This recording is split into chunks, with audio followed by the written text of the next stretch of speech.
Are you ready? Combate Global. Oh, what a punch.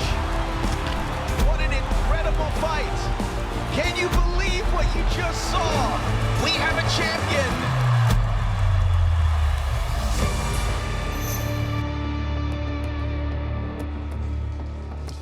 Welcome back. You look at the red-hot skyline of Miami, Florida. Summer is starting. That's right. Stick to the beach, stick to the pool, and stick inside the studio. We have AC, even though it can get hot here next to La Jaula. And it's not just the 135-pound division that is deep and talented. It is this desk as well to be calling the fights tonight. But 135 across MMA has been red hot over the last few months and weeks and years. No different here in Combate Global. The bantamweights will kick it off for us. Hector Ferral versus Fabia Sintes. That's right. And if my pronunciations are off, you jump right in. Juliana Rodolfo, you keep me honest. I do it all the time. I got you, man. That's right. They'll kick it off for us at 135. Omar Amador, get those lungs ready. It's time to go.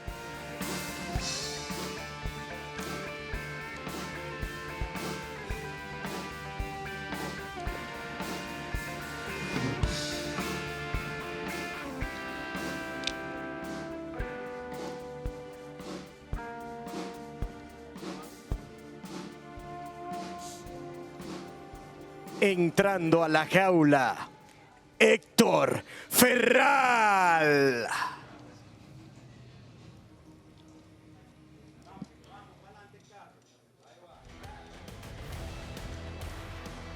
And there he is, Hector Ferral.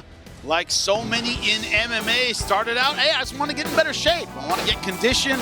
I want to protect myself, and then it becomes an addiction. The more time you spend in the gym, Rodolfo, this guy caught the bug in a big way. That's why he's in La Jaula tonight. There's no doubt about that, and this man comes with a stellar finishing percentage. He has 4 KOs, right, and TKOs, and 1 submission victory. So the chances of this man coming out with a quick finish in the first round are very, very high. Last time we saw him inside La Jaula was against Pierre Daguzan, and that was by way of unanimous decision. And JP, when you have those first round finishes, they talk about first round finishers, JP, but sometimes you gotta prove yourself that you're a little bit more than that. Yeah, you kind of always want to show that you can do it everywhere. You know, you want to get the wins by submission. You want to get the wins by striking. Any way the win comes, though, is the way that I like to win. So if I knock you out with a pinky finger, are you going to tell me I'm wrong? Let's bring their opponent in. Here they come. Y ahora su oponente, Fabia Sintes. Out of MMA Barcelona. Do I have to say Barcelona? I can say Barcelona, yeah, right? I can do that, right? That's right. You see the Spanish flag draped over his shoulders. Juliana's like, is this always how it goes here? Yes, exactly how it goes through that. We say whatever we want. I meant, is this always how it goes here? Now.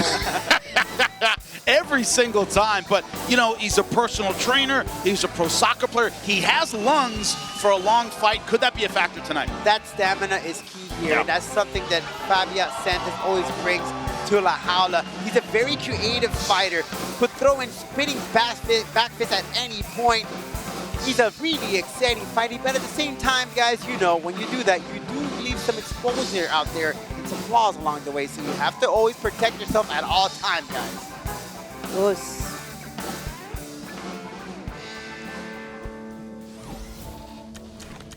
And here is the head-to-head. 6 years older is Ferral.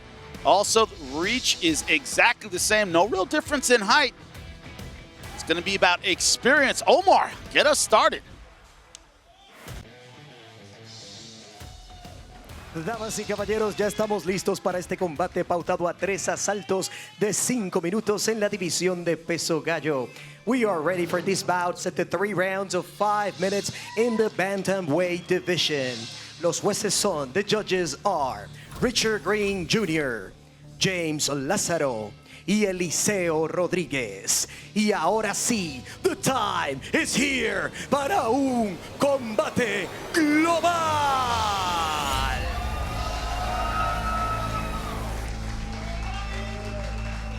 Representando en la esquina azul, introducing out of the blue corner.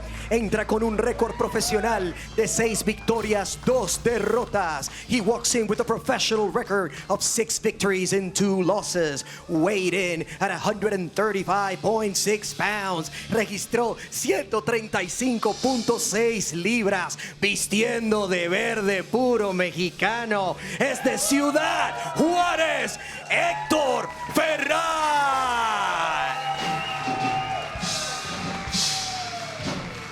Y ahora su oponente en la esquina roja.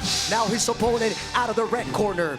Entra con un récord oficial de 4 victorias, 2 derrotas. He steps in with a professional record of 4 victories, 2 losses. Register 135.4 pounds. Registró un peso oficial de 135.4 libras, vistiendo de amarillo y representando a Menorca, España. From Menorca, Spain, Fabia, el Potro Sintes. Y el referee para este encuentro, el puertorriqueño Ramón Ramos.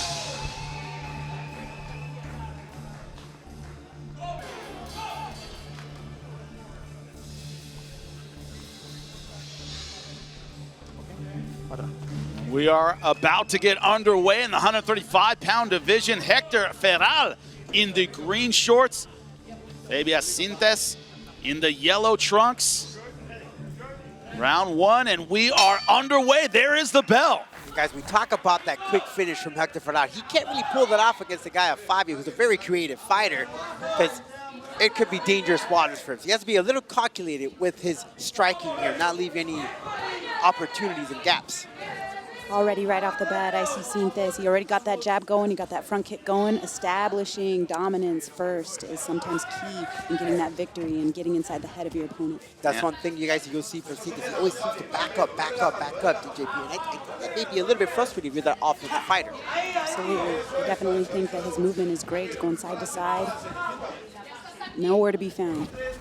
Every coach will tell you, if you can't deal with the lead hand, you have a lot of problems in the fight. You have to get around the jab first. And right now, Sintes right now controlling a little bit with the jab, staying on the outside. Also using that front kick. Keep the aggressive fighter at a distance. Good combination, though, from Ferral, getting aggressive. We felt that one, guys. Nice leg kick by Sintes. Check that one, though. Checking one of those instincts not everybody has, Rodolfo. We've seen it a million times. You try to build it in the gym. It's hard to build in La Jaula. Not a lot of time for that one. JP, how long did that take you to really get that grasp and checking the kicks?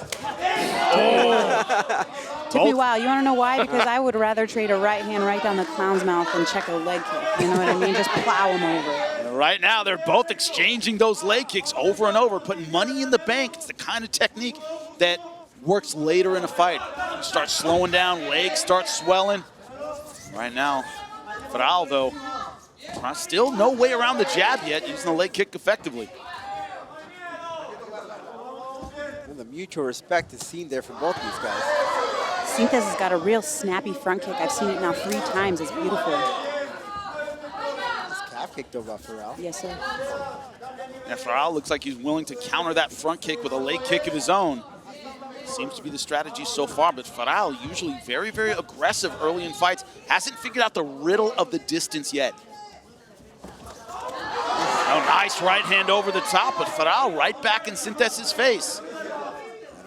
A lot of power, guys. Ferral seems content to be throwing leg kicks after every exchange instead of, using his hands. I like the leg kicks. I'm not against it, but put some hands on him. Also, we've seen so many times, Juliana, in big fights, judges don't score leg kicks very like they do an overhand right, like they do combinations with the hands. You got to sell a lot of leg kicks in order to win a round. It's not easy to do. No, and at the end of the day, you're trying to knock him out and turn the lights off. You do that with the hands. I mean, you could do it with a head kick too, but not a calf kick. Like I said, I'm trading a right hand for a calf kick all day. Ferral right now stalking forward. As you said, Juliana, once again going back to the leg kick. Where's the hands? Takes a lot to get a flat tire, guys. And also, it's one of those things where you can get an opponent thinking low and then you can go high. Could be banking it for later on in the fight. Second and third round, start using the hands when they think the kick is coming. We'll see. The strategy, yeah, just like you were saying, Jimmy, you could just keep chopping down that tree and then maybe the hands will come. Yeah, first commitment to a takedown. Finally, nice double leg for Sintes. Working on getting that 2 points with his back on the mat for Ferral, but he's doing a good job of staying up. For right now, I'd like to see him stuff that head a little bit more. Sintes keeping the pressure on. Good job getting back to his feet for Ferral. Nice job, nice use of the wizard for Ferral. Nice knee to the body for Sintes. Beautiful. These guys, it's like the two good up upstairs. Back in the open they go.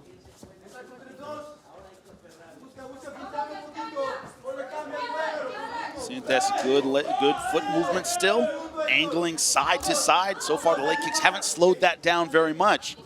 Most things don't really feel till the second or third round, but Ferral going back to those kicks below the waist. Good combination from Sintes. Nice haymaker right hand for Sintes. That was great. With those kicks, I mean, you throw them, but you kind of follow up with more. You know, if you're trying to get that strategy of chopping down, but like you guys said, judges aren't really looking for that. You got to make something out of it. Good job stepping back off that leg kick, and the timing finally at the end of round one. 25 seconds left in the first 5 minutes. Who's going to put their stamp on what's been a fairly close round? And it's Sintes pulling forward, but eating some counters. Nice knee from the clinch position, and first takedown for Sintes. 10 seconds left. Nicely Trying to lock up the arm. An awkward position, but not a rear naked yet. We'll go to round two.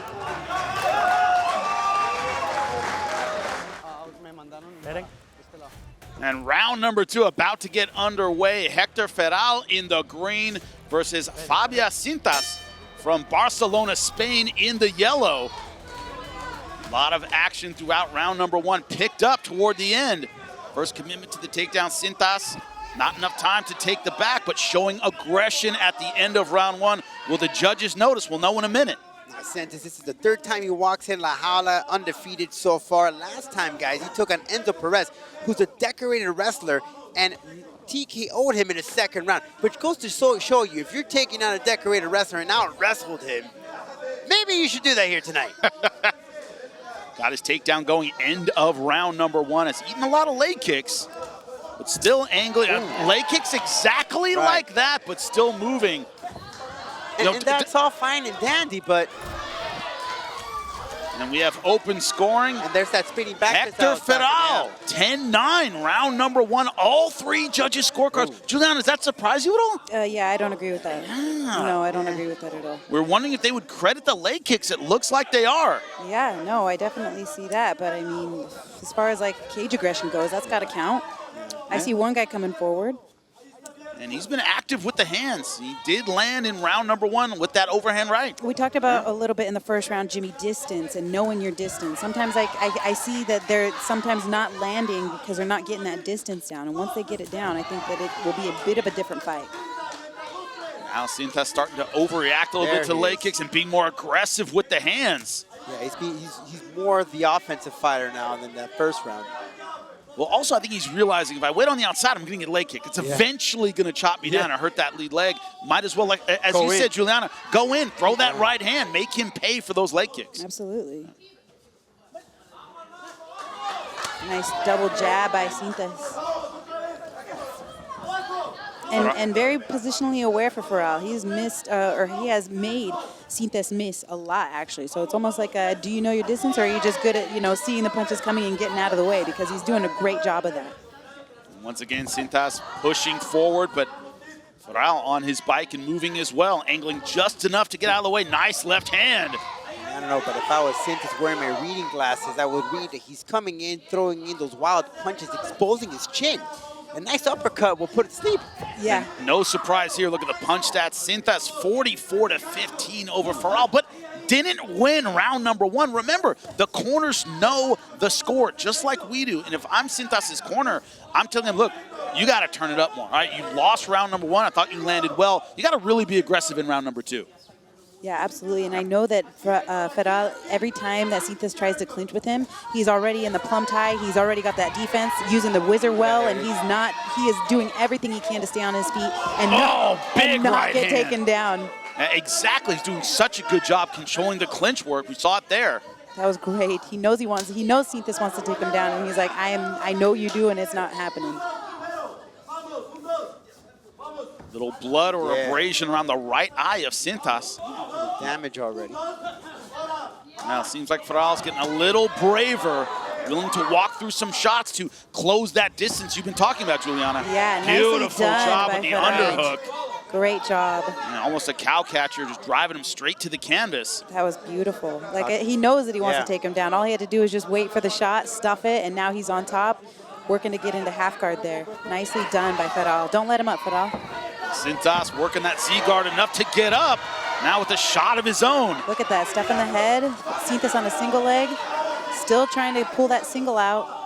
And that frustration, Juliana, of, Sintes has kind of been like a dog with the takedown, but it takes so much energy to get in there, and then you end up like this against the fence with no takedown. It's so difficult, and the mental perseverance that you have to do when you take down this guy and you just get right back to his feet.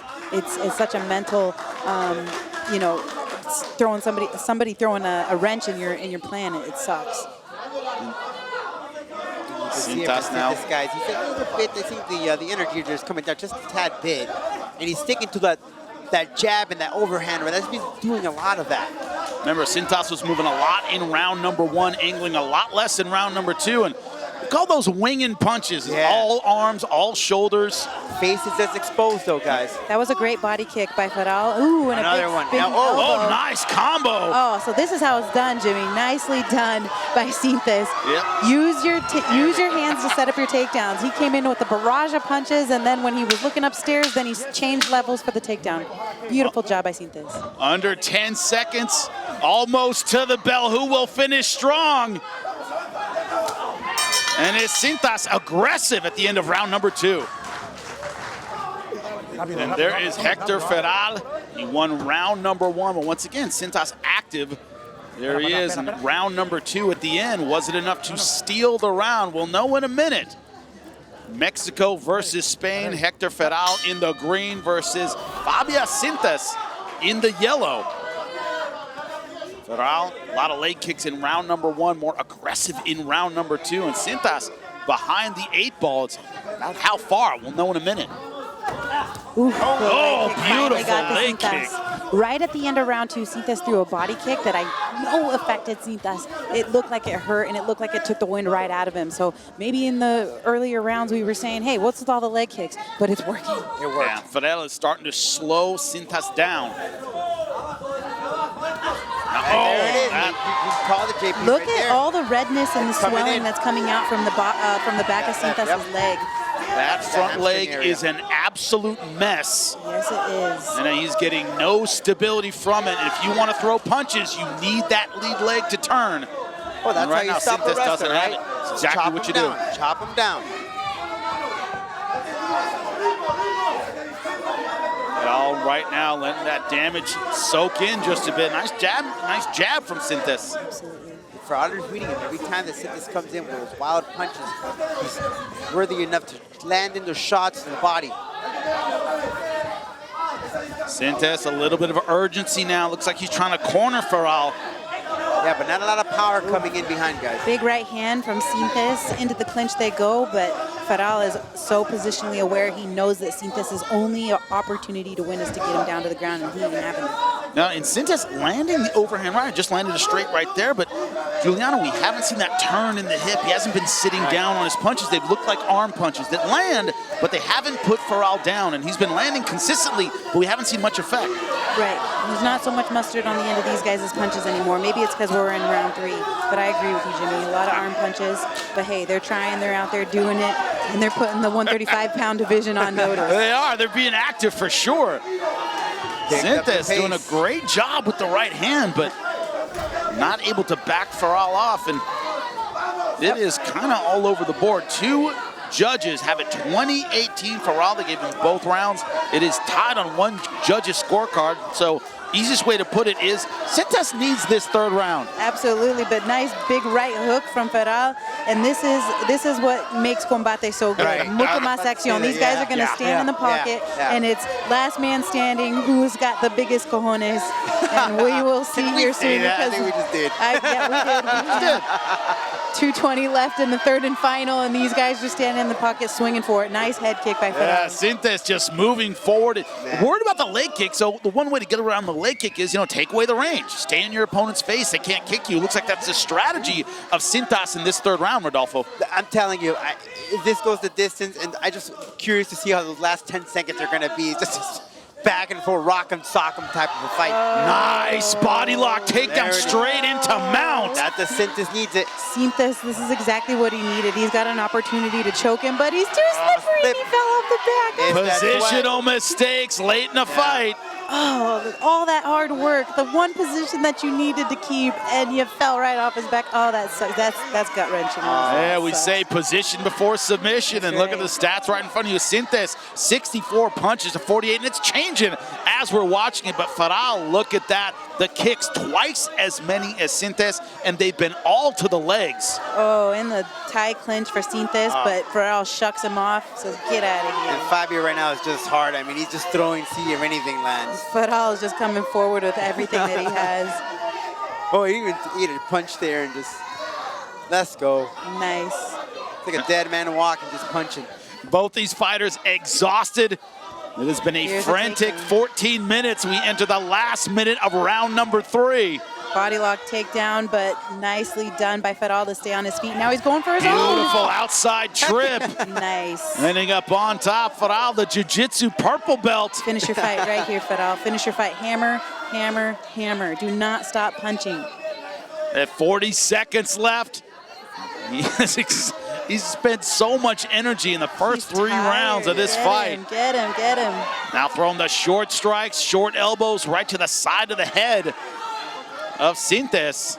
That was great by Ferral because Sintes was trying to go for a body lock takedown. And he caught him right there. And Ferral just reversed him and showed him how it was done. Got Gave the him a piece of his takedown own medicine. and was able to secure this win in the third round, staying on top. Nicely done by Ferral. Sintes has been aggressive in the last few seconds of the first 2 rounds. That's what I'm talking. This is what I'm waiting for here, guys. Third round. That's what I'm waiting for. They will throw just like they did in the beginning, toe-to-toe. Great ending to an action-packed fight. And the crowd here in Univision Studios on their feet, as they should be. Great display of heart, guts, tenacity. Ferral ahead for sure on 2 judges' scorecards. He should have the win, but that did not make him slow down. He gave it all in round number 3. We'll make it official when we come back into La Jaula Combate Global. Well, after 15 action-packed minutes, we have our first fight go to decision. Omar Amador, give us the details en La Jaula. Después de 3 asaltos de mucha más acción, after 3 rounds of much more action, we go to the scorecards. Vamos a las tarjetas. Juez Richard Green Jr. anotó. Judge Richard Green Jr. scored the fight. 30-27, 30-27, Ferral. Judge Lázaro scored the fight. 29-28, Sintes. And Judge Rodriguez saw the fight, scored the fight. Y el juez Rodriguez anotó 29-28 para el ganador por decisión dividida. To the winner by split decision, Hector Ferral. Ferral started out with leg kicks and then got going in the second and third round. It turned out to be a good strategy. He really wore Sintes out late. The Aztec denied the Conquistador, guys. Now they both left it all in La Jaula tonight. The proud Mexican warrior jumping up and down, but we are just getting started. More action to come when we come back. Don't go anywhere. And welcome back. You see the skyline of Miami, Florida, looking beautiful tonight. All the gorgeous colors, but it is red right now inside La Jaula. They're cleaning it up after an action-packed 15 minutes, but it continues, this time in the 125-pound division. It is the ladies, Damaris Olivares versus Tyler Schaefer. That's right, it is Spain versus San Diego, California. Omar Amador, get us started, buddy.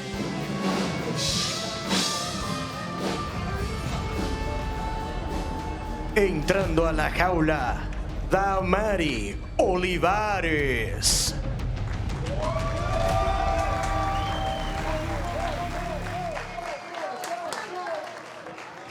There is Damaris Olivares.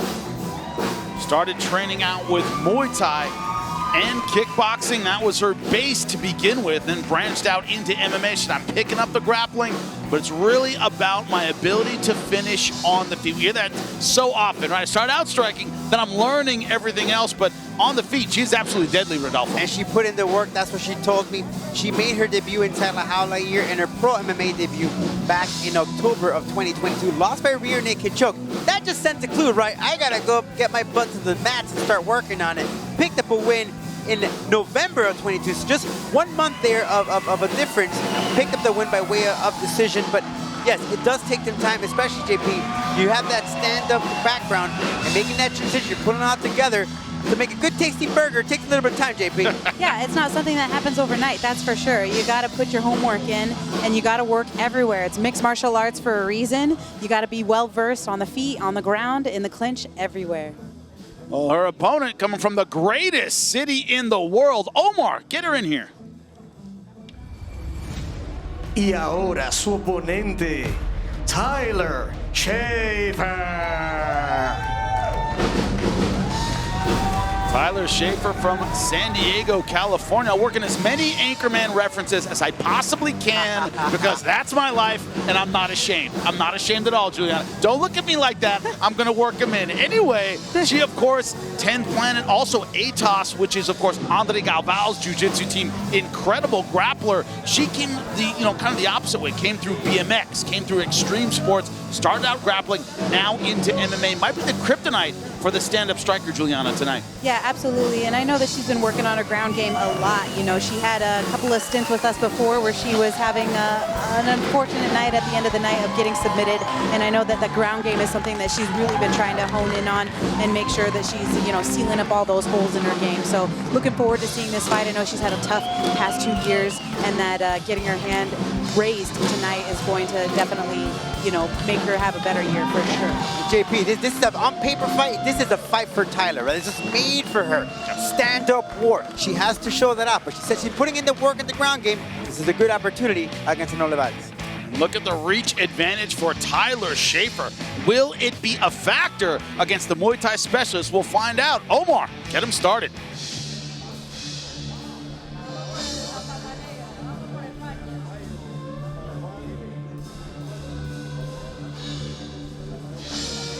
Ya estamos listos para continuar con mucha más acción. We're ready to continue with much more action. Con este compromiso pautado a 3 asaltos de 5 minutos en la división de peso mosca. With this bout set to 3 rounds of 5 minutes in the flyweight division. Los jueces son, the judges are Vicente Rodríguez, Richard Green Jr. y James Lázaro. And ladies and gentlemen, el momento ha llegado para un combate global.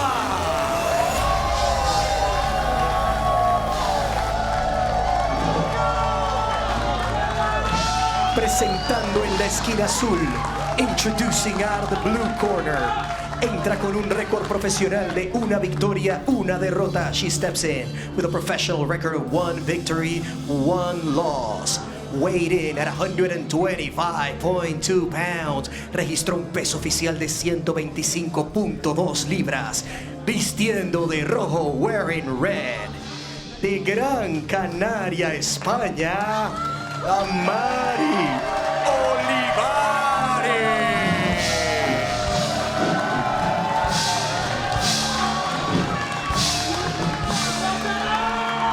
Y ahora su oponente en la esquina roja. Now her opponent out of the red corner. Entra con un récord profesional de 1 victoria, 3 derrotas. She steps in with a professional record of 1 victory, 3 losses. Weighed in 125.8 pounds. Registró un peso oficial de 125.8 libras y viste de amarillo. Representing Philippines, es de San Diego, California, Tyler Southsider Schaefer. Y el referee para este encuentro, Tommy Santana.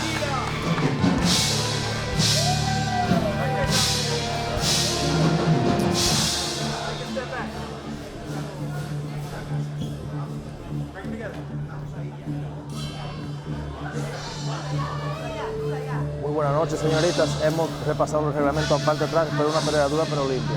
I expect a good clean fair fight. Any questions for you? Questions for you? Touch gloves if you want. Back up. Come right up here to the fight. We're about to get underway. Damaris Olivares in the red, Tyler Schaefer in the yellow. It is Spain versus San Diego. Olivares from Gran Canaria. We are underway in round number 1. I've been to Gran Canaria. You can walk across Gran Canaria. It is that small. It is unbelievable. So she's talked about having to move around to get really good training. Well, can we talk about that for a second, Jimmy? Because that is the Canary Islands for all you people that don't know the, the geographical terrain over there in Spain. And I have to tell you, they are tough. They are tough in the Canary Islands. Beautiful and tough. Yes. We got a lot of them out here competing too. We do. Yes, I know. We've had a couple of fighters, not a couple, at least 3 from the Canary Islands, and they are very durable, very tough, great striking. Look right now at Olivares from Gran Canaria, putting pressure already on Schaefer. Rodolfo, you called this must win. I know you don't use those words lightly for Schaefer, but at 1-3, you start going, all right, am I really going to do this, right? One loss might be devastating. You really have to question your career. This is a must win for Tyler. And again, on paper, if you were to just look at both of these ladies, this is a win for Tyler, but she needs to keep up the pace. She can't get overexcite herself, overhype herself. She has the striking. She's a lot more faster than Damaris. You look at it right here. Damaris is a lot more patient. She's more the strategic one. But if Tyler can keep up that pace, she could get this victory here inside La Jaula. Olivares, that tall stance, easy head kick. She just looks a lot bigger in there tonight. She looks bigger, she looks more calm, she looks more patient. She's got that more of that front-footed Muay Thai type shooter box stance. I mean, I like what I'm seeing so far. One thing in MMA combat sports, period, if you don't get your opponent out of their comfort zone, they're never going to leave on their own, right? And right now, this is right now in Olivares' comfort zone. She looks very relaxed right now. Absolutely. A nice left hook for Schaefer. She does have a nice left hook. I know that she's got I've seen that hook in previous fights. It's a good one. Yeah, that boxing of hers is pretty crisp. But we know if you go up against that Muay Thai type of fighter and you just any opening in the rib cage, a good kick here will knock you out, send you to sleep. So far, good job working the legs from Olivares. Olivares, though, also claiming the center of La Jaula. Schaefer content to angle on the outside right now and work the counter punches, now taking the center. That's where she needs to pick it up. When she feels very confident, just lay it out. She can't really go that distance much because in those previous 2 fights, that's her downfall, right? With Seliman, with Aitana, that's where we saw that energy come down low. So she has to, she good got right guys. hand. Woo, ran into there. Sat her right down. We talked about that in the previous fight. She went for a leg kick and she sat her down with the right hand. That was nicely done by Olivares. And now they're in the clinch. And Schaefer needs to jack up that underhook, keep walking to her underhook side and reverse this position because she's in trouble right now. That's what you call a timing knockdown, right? You catch somebody when they're on one foot, right off balance. Good timing shot. Don't know how much it hurt Schaefer, but certainly took her off her feet. And Olivares now trying to take advantage. Now the fight begins for Tyler. You know, once you get hit, like, okay, it's time to fight. Right. Yeah. Sometimes all they need is a little knockdown to wake back up. Schaefer now trying to work that clinch position, double underhooks. Nicely done, great head position. Turner now, she can get a takedown from here. I'm curious to see. They've both said that they've been working very hard in the ground game. Let's see if any of them take the chances. Well, you got to get them down, and she's doing it with this double underhooks. That was nicely done, but she almost had it. Nice right hook from Schaefer off of the break. Expend a lot of energy trying to get the takedown with the body lock. Nothing doing yet, but as you said, Juliana, good right hand off the clinch. Timing the brakes, but Nice jab. once again is Olivares in the center of La Jaula. Nice jab. Schaefer and now starting to feel the boxing combinations. Nice 1-2 and a 3 left hook. That was nicely done by Tyler Schaefer. Checking the kicks too. But just under a minute left in round number 1. Gotta wonder who's gonna turn it on and maybe steal this first round. Yes, Who's gonna be aggressive? Nice leg kick from Schaefer. Olivares looked to be in control of this early, and now Schaefer starting to get a bit more aggressive. There was a time there in the earlier round that I saw Schaefer throw a beautiful jab. It landed crisp, and sometimes that's all you need is just a nice jab to get it started and follow it up with that right hand. But, ooh, that was a big old right from Olivares. That was nice. Right in the button. Yes. Just under 20 seconds. Oh, another good right hand over the top. Yeah, Schaefer just has to unleash. She just can't hold back when she feels that confidence in there. Every time she's throwing the jab, she's eating that counter punch. Ooh. Right now, good aggression at the end of round number 1. And we'll get ready for round number 2.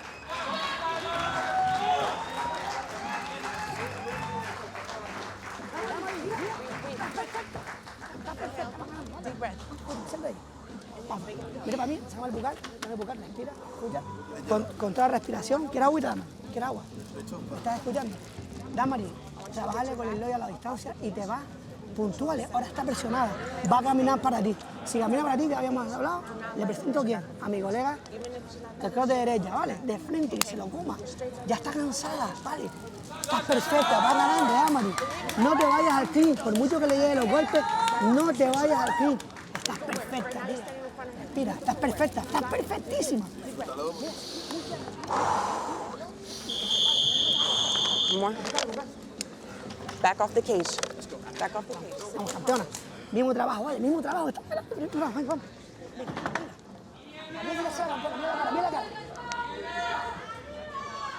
Welcome back to Combate Global, round number 2. Damaris Olivares versus Tyler Schaefer. Olivares in the red from Gran Canaria, Spain. Schaefer in the yellow from San Diego, California. And it's kind of the tale of 2 fights in that round number 1. Olivares starting off very confident, taking the center, good tie kicks. Then Schaefer later on in the round finding her boxing range. Yeah, well, I was a fly on the wall in that corner there between rounds, in that corner between Damaris and her coach. And Coach was telling her, listen, you're sticking to the plan. She's already tired. We got her where we want her. Let her keep coming at you. Keep getting her in with those kicks. We will know in a moment the score in round number 1. We have open scoring here in Combate Global. We know the score, so do the corners and the fighters. Now, Juliana, a fighter as experienced as you, we've seen some terrible decisions in the last few months in MMA, real controversies. How do you feel about open scoring and what that does for basically the judges and the fighters? You know, I would say it's a little bit of a bittersweet thing for me because at first, on that first fight that we saw the judges give it 10-9 to Ferral, and we were like, what? That's not right at all. You know, they had it wrong, or at least from where I'm sitting. And then we saw in second round, the coaches are able to see those scorecards and say, hey, I'm the guy that's going to light a fire under your butt because I know what the score is. And so that could actually have a little bit of a change for the fighter in between rounds, knowing that the judges didn't give it to them or not. So it's very interesting. It's like on one hand, I'm like, ooh, do I like it? But on the other hand, I'm like, I would love to know what the judges saw. To be able to change your strategy, right? Exactly, so that you can make those adjustments in between those rounds. A little break in the action here. A little eye poke. Schaefer taking a finger in the eye. And not an eye poke. Do we have a replay? We did. We showed it. It was yeah. Was it? It was a little. You got to keep those fingers closed, or you got to keep those fists closed. Absolutely maddening, is it not? But we're back underway, just under a minute to recover for Schaefer in the yellow from San Diego, California. She's a Southsider. That's what her fight name is. Crazy to have that background riding BMX riding. That's an extreme sport in itself. Oh, totally. Putting that body on the line with those bikes, man, they go through hell. Talk about the physical danger of MMA, BMX riding. Damaris Olivares smells blood in the water, I feel like. I see like a body language change in her aggression, but She is not going to be able to get in that easily. Nicely done by Tyler Schaefer to keep her at bay. And now we have the scores from round number 1. Olivares, 10-9 across the board. I think we all pretty much agree with that. I thought it was her round. Schaefer did finish strong, however. I've seen a few times that snapping front kick by Olivares. It's real nice. She's almost landed to the face. There's been a few times that it'll just skid right by. I think if she gets that timing, that'll land solid. And it's also one of those things you have to be prepared for, right? You think you're coming in with your boxing, you have to be ready for that kick right up through the middle. It can make you hesitate at the crucial moment.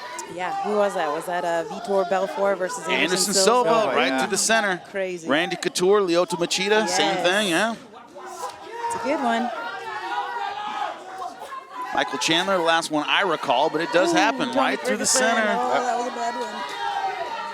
Right now, Schaefer trying to get back in it with her boxing. That counter right hand has been money for Olivares throughout this fight. The right hand followed up with a head kick. The energy level from Schaefer is just way down. I agree. Ooh, did you see that elbow right there? Yeah, beautiful. She sneaks it in at the right time. Nicely done. I feel like Olivares is just waiting for, like, she seems like more aggressive, like she's ready to pounce at any moment for one shot. She's waiting for it. Coffee's brewing. Yeah, Giuliani, does it come a point, though, against a puncher like Schaefer, for example, you go, okay, I felt the power, I'm not afraid anymore. Where it becomes like, halfway through round 2, you go, okay, this girl's hit me a few times, I'm still here, and you start getting more aggressive. Is that what we're seeing from Olivares? Maybe she's felt the power and it's not bothering her. I definitely think that once that first round's over, you're like, okay, I shook the cobwebs off. I felt everything that they had. I've seen everything that they have now, and now it's up to me making that adjustment. There's that front snapping kick. Front snap kick. Snapping front kick, excuse me. There's a specific word for it. We knew we'd get there eventually. There's a specific word for it. I need my taekwondoers to come in here, my karate guys, to tell me what the name of it is exactly. Olivares coming in with that Muay Thai stance. Hands very, very high. Once again with the front kick. Ooh! Another finally caught Schaefer coming in. Mystic Pena strikes again. Nice right hand by Schaefer. Finally, she gets one off on her own. She has those long legs, man.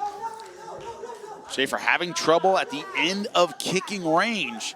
Olivares really having her way with the leg kicks and the front kicks. Schaefer looks a little bit gassed. She is. She'll move in and she'll back up. She's not just being the full frontal fighter here. And you notice that as far as cage aggression, one's coming forward, one's backing up, one is on the timing. Schaefer is completely on the timing of Olivares, and she needs to get off of the rhythm of Olivares and start striking first. Olivares just smells blood right now. Yeah, absolutely. She's just trying to pick her apart. Easiest thing to see in a fight is who is moving forward and who is moving backward. And right now, Olivares is moving forward, and Schaefer has her moments, but she's been content to play the outside throughout this fight. Might cost her on the scorecards. You notice the striking from Schaefer has just come down a lot. Nice front. She's getting hit. Snap. Wow. She tries to throw her own, caught by Olivares. Oh, man. Right through the center again. They're going to give a highlight reel here tonight. The waning seconds of round number 1. It is the Muay Thai specialist in control. And La Jaula. And that's the end of round 1.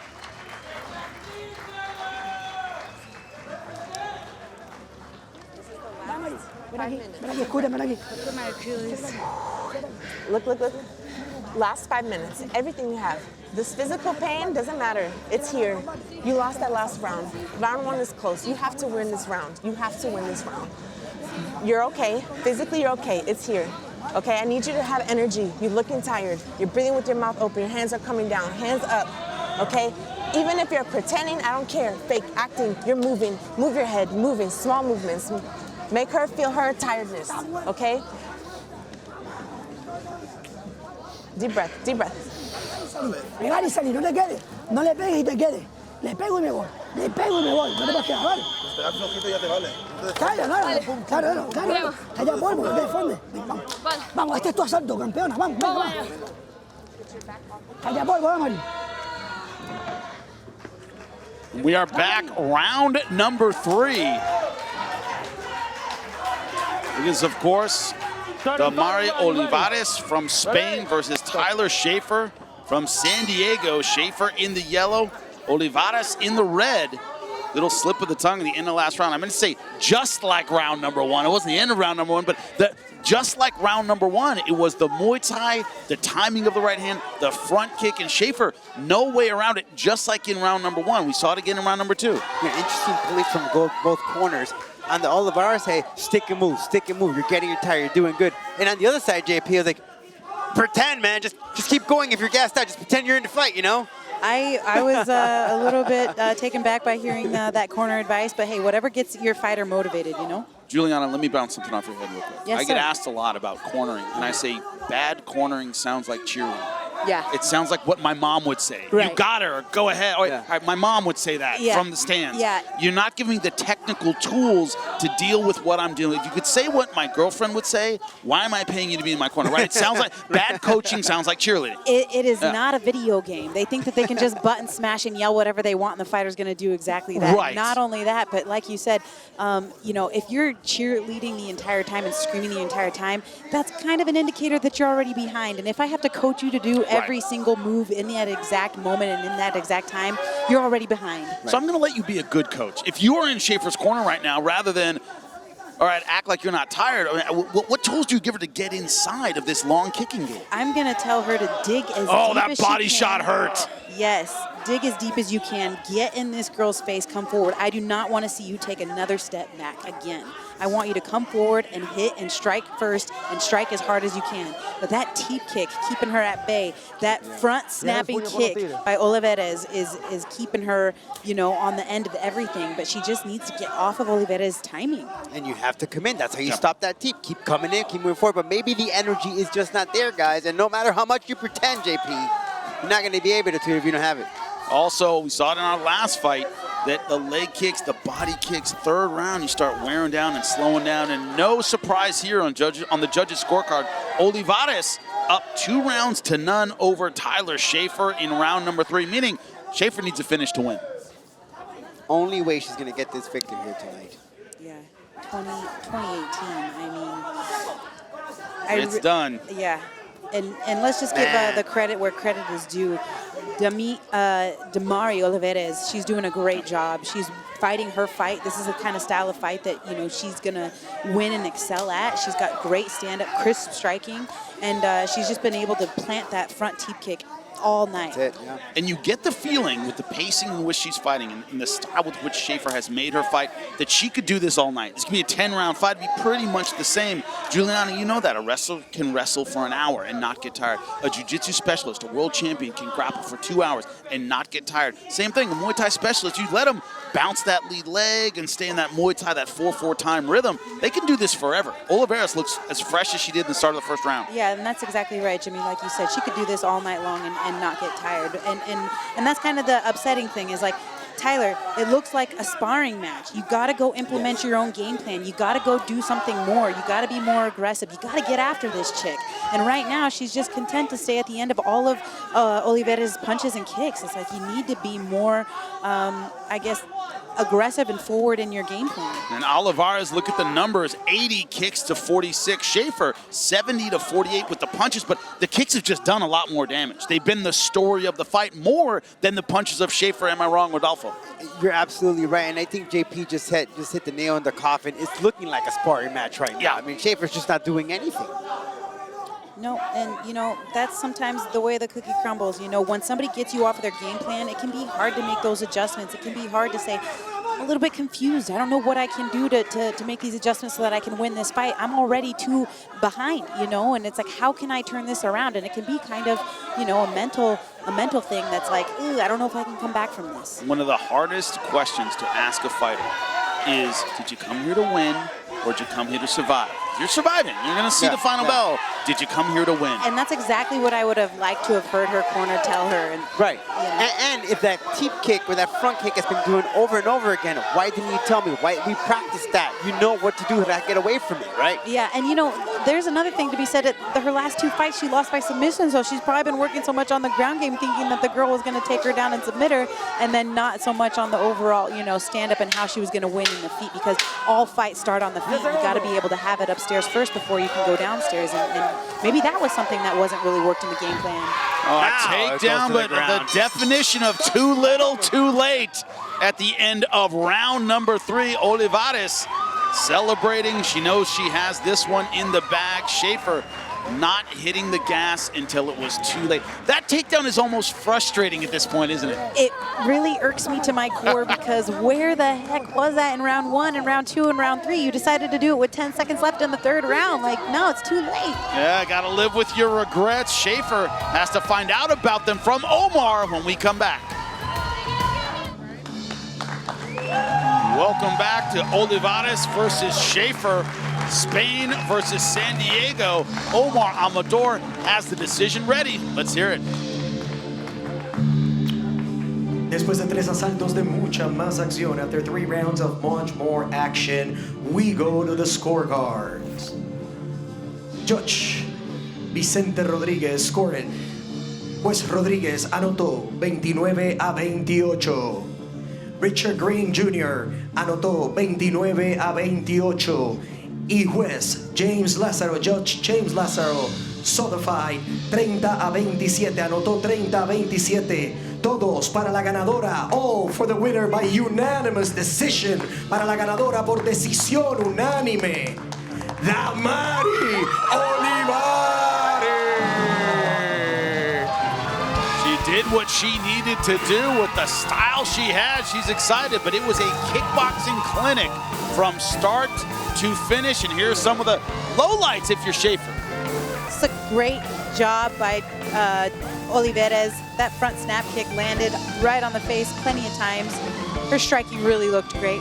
And she looked so comfortable, so patient, so calm in there, right, Rodolfo? She felt the right pace, right? And it was that teeth that made the dips just constant, non-stop. And just Schaefer, the energy level, just, I would say mid-second round just came all the way low.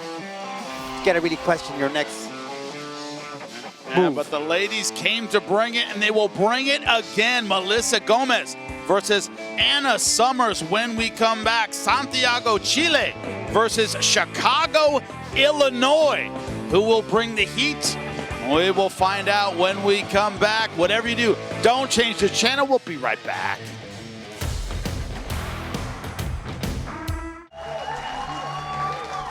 Welcome back. It is Melissa Gomez from Chile on your left in the red, taking on, that's right, Anna Summers from Chicago, Illinois in the blue.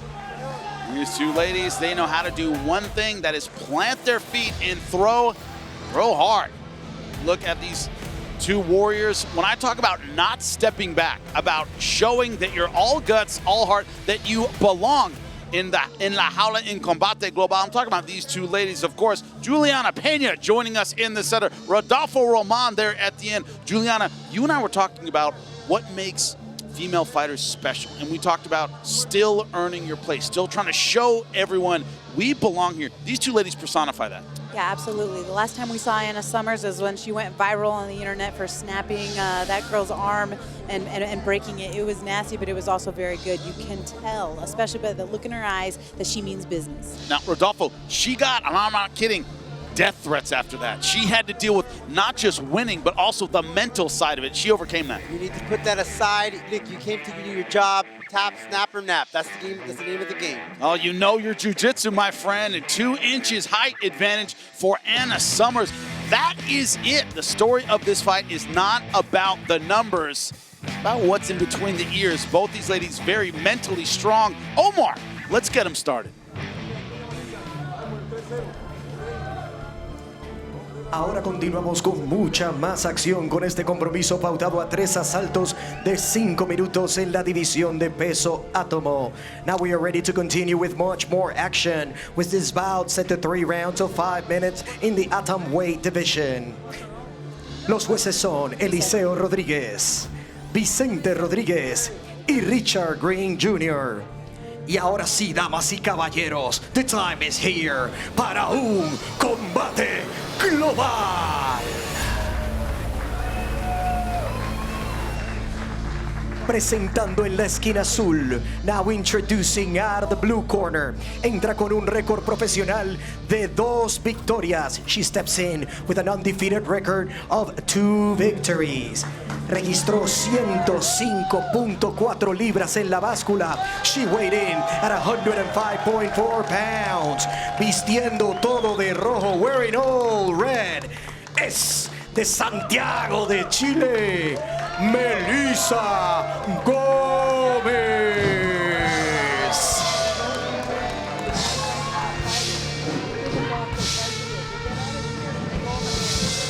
Y ahora presentando a su oponente en la esquina roja. Now introducing her opponent out of the red corner. Entra con un récord profesional de una victoria y una derrota. She steps in with a professional record of 1 victory, 1 loss. Weighed in at 105.4 pounds.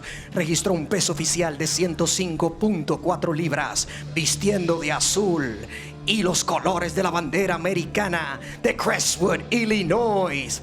Anna, the Honey Badger Summers.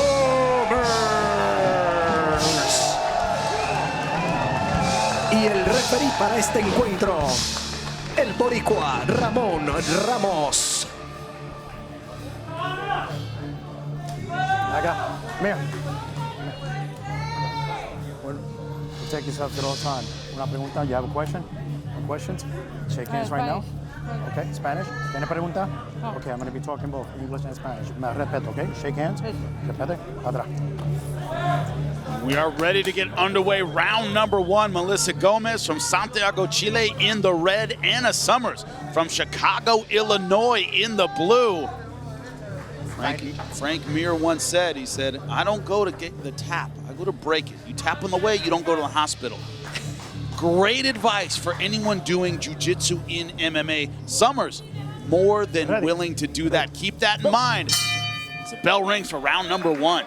And shout out to Orlando Galinda, who suffered that injury, because right after, on her hospital bed, she said, I want that rematch. That is guts, my friend. That's a lot of heart, man. And that is what the ladies bring. And La Jaula, and they're coming out swinging, Juliana. These girls are scrappy. Nice leg kick by both of these girls. This is amazing. Nicely done. Gomez is coming in a lot of aggression. I don't think they know that defense is a thing. Like it. I don't think they know that defense. You know, you can move your head. You keep your hands up. Nope. These ladies just know how to throw. Oh, their careers are still in diapers. They'll get there. Gomez has a lot of power in those shots. Summers, if you hit her, she's going to strike right back hard. But she's going to stick perhaps to that bread and butter of that jiu-jitsu. Listen, they eat, sleep, fighting. Summers, her partner, they both started an MMA gym, but that's where they train. So this is something they do 24/7, guys. And Gomez is so aggressive, and she knows that Summers wants to take her down, and she ain't having any part of it. And when you look at Gomez's tapes, you look at all of her fights, it's this funky, rangy style where she leans into a lot of her punches. It's really hard to see her offense coming because she disguises it well with her movement. It's hard to time. Those unorthodox strikers are my favorite. Chuck Liddell, Igor Vovchanchin, Fedor Emelianenko, you don't quite see where the punches are coming from till it's too late. But if you catch him, guys, it's all timber. And you can tell that in the beginning of those exchanges, Gomez landed and Summers does not like it. She was not expecting it. Oh, slipped there, guys. She tripped, slipped on the mat. That push kick got a little bit caught up there. Nicely done by Gomez, still attacking the entire time, saying, I'm not letting you up. I love it. She wants to caught her to the ground, but Gomez is not having any of that.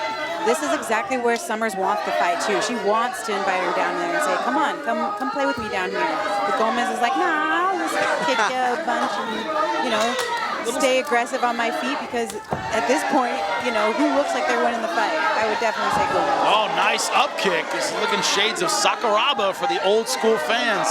In Pride, he would kick your legs right off of you from this position. And Summers is thinking about getting that, but she's having a hard time. Tried to kick her way back to her feet, landed to the body, but we call it the safe get-up in jiu-jitsu and MMA. She has to get up without exposing her head. Yeah, it's not easy to do. She got it. There it is. Right into a double leg. Nicely done, and she's looking for the takedown, and she gets it. Nicely done by Anna Summers. She needs to keep staying on it. Oh! Gomez not having it, however. Back to the center they go. Nicely done by Anna Summers to get back to her feet. I don't know about you guys, but my heart is racing. It has been nonstop. Can they keep up this pace? Yes, they can. That is the question. Yes, they can.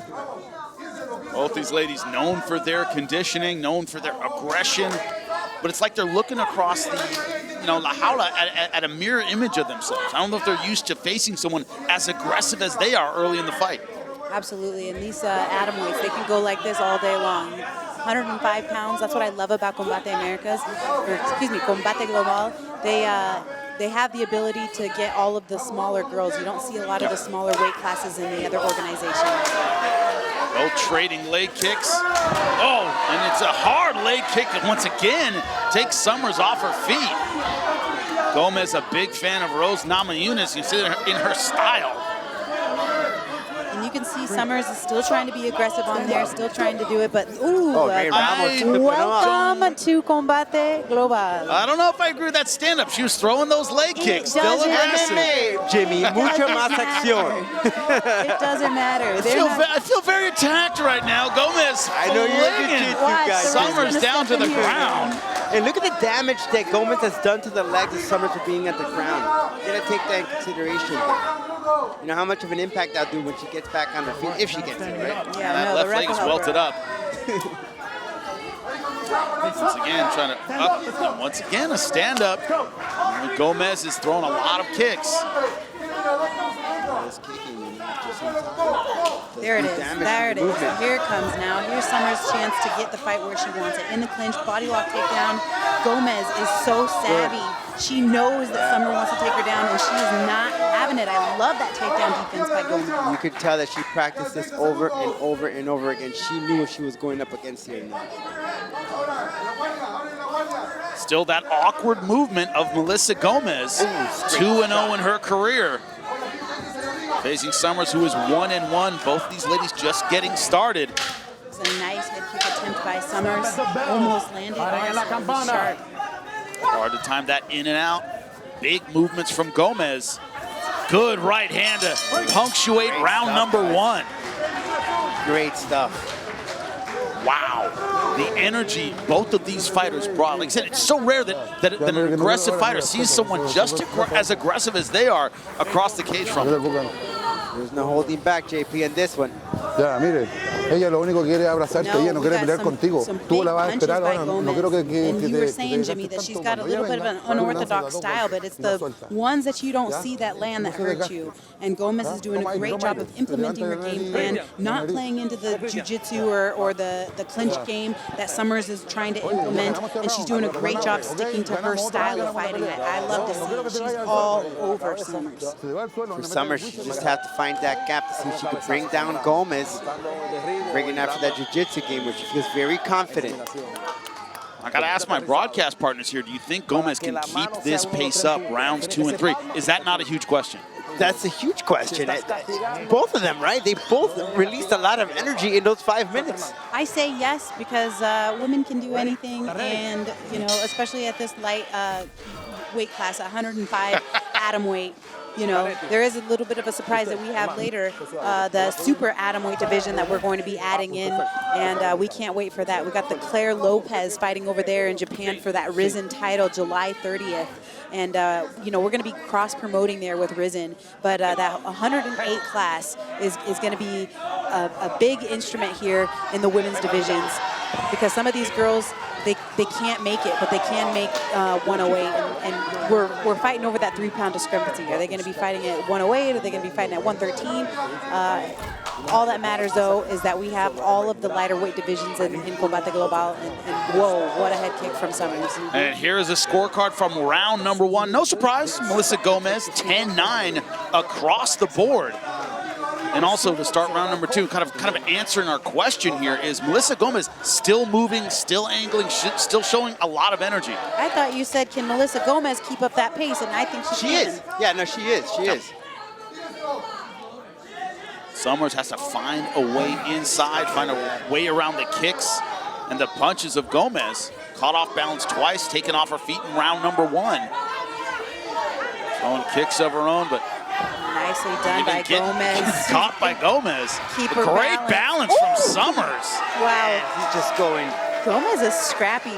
I love it. And you know what? She's from Chile. And I got some training partners from Chile. I got Carolyn Gallardo, who fights for Combate Global. I got Nacho Bajamondes, who has fought for Combate Global in the past, who's now fighting in the UFC. Chileans know how to fight on their feet for sure. That's the first thing. Let's get that straight. And they are really good on the feet. try to attempt that spinning back elbow, but the last time we saw Gomez was back in August of last year. In fact, she made her debut back in May. Both of them went the distance, picking up a unanimous decision, a split decision in her latest. Keep your hands locked, Anna Summers. Keep them locked and pull her off the fence. Get this takedown because you need it. Stamina is there, guys. Pull her off the fence, Anna. Good balance so far from Melissa Gomez. Nicely done by Anna Summers being able to stay in this clinch. This is where she wants the fight, and this is where she needs the fight to take place. She cannot let those hands go. I think she realizes that boxing with Gomez is not a good idea.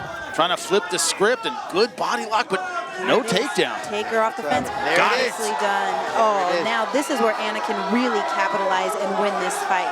Right into side control. Nice shoulder pressure by Anna Summers, too. Look at that. She's Right making in the her throat area gurgle. there, yeah. Oh, my gosh. Gomez is so scrappy.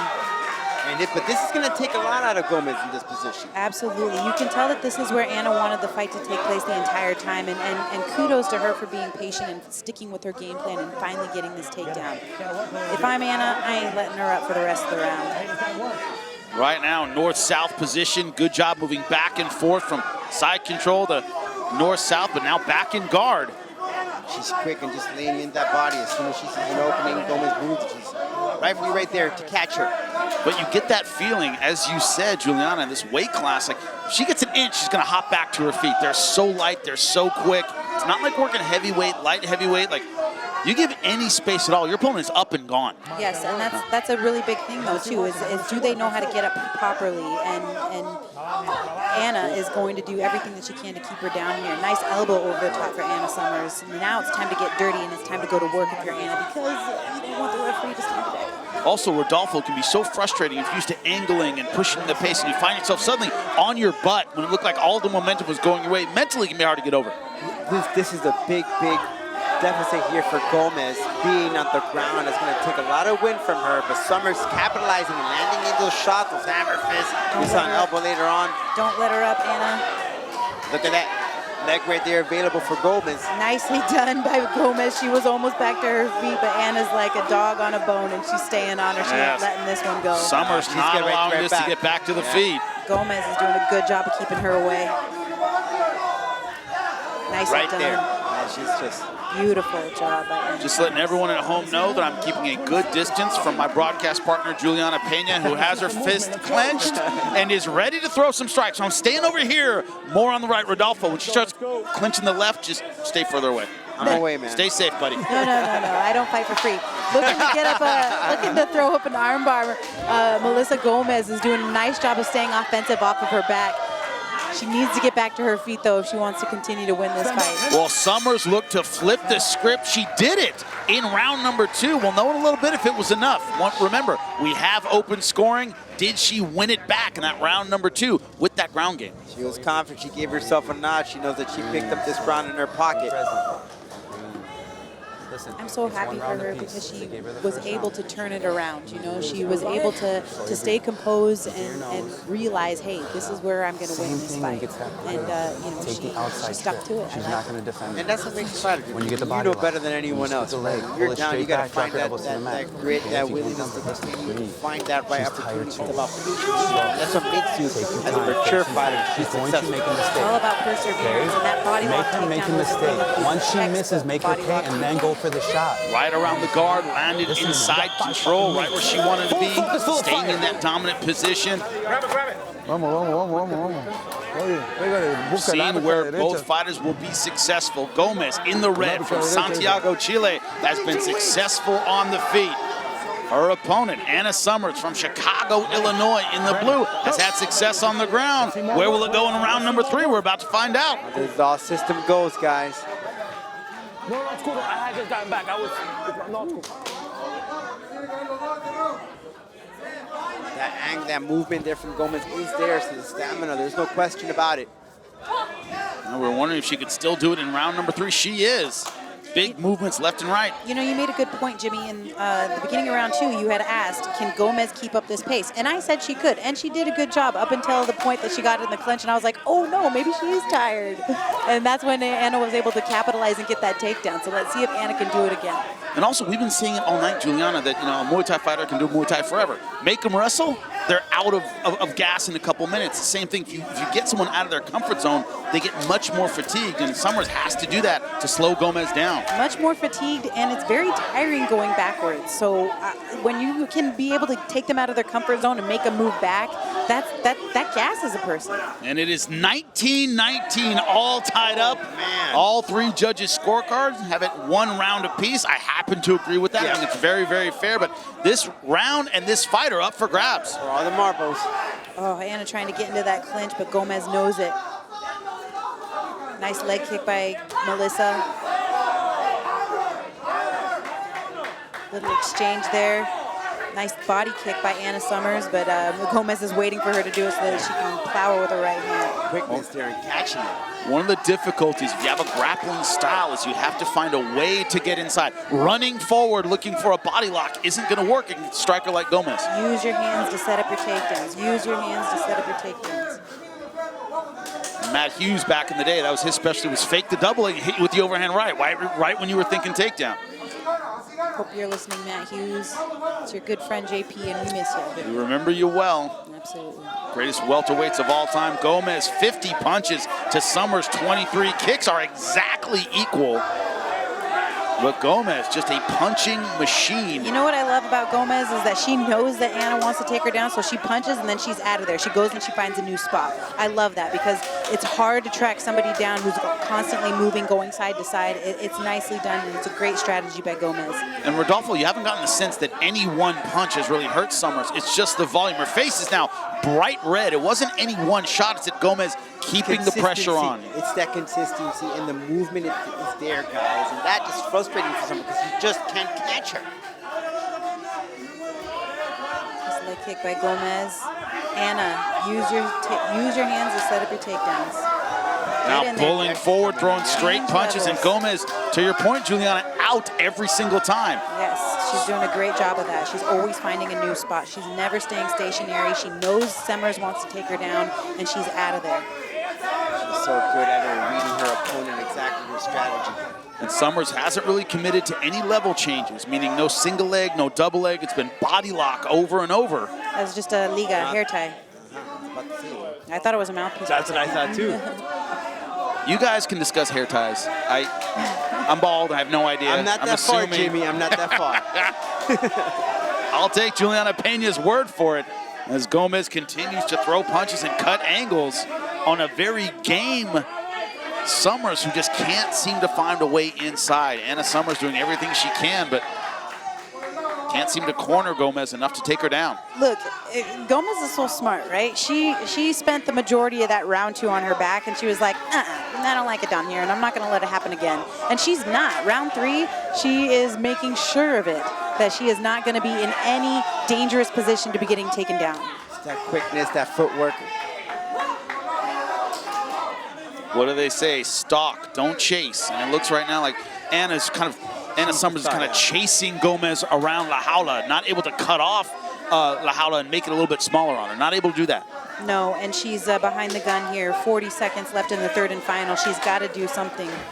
Nice right hand by Anna Summers. That was nice. No, left hook there sneaks in by Anna Summers. That was great. Sorry, Rodolfo. Yeah, no, Summers just seems just swerving out there. Has her just puzzled. Under 30 seconds to go, round number 3. Melissa Gomez, Anna Summers, they've left it all in La Jaula so far.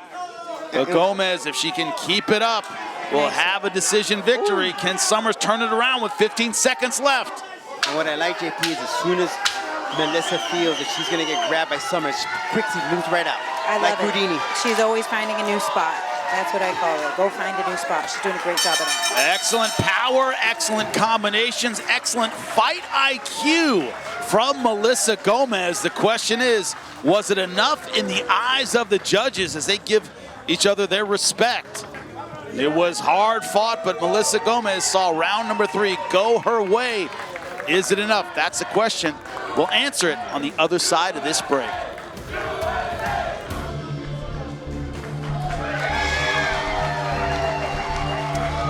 Well, we knew it was tied going into round number 3. Who left it all in la jaula in the last 5 minutes? That's the question. For the answer, here is Omar Amador.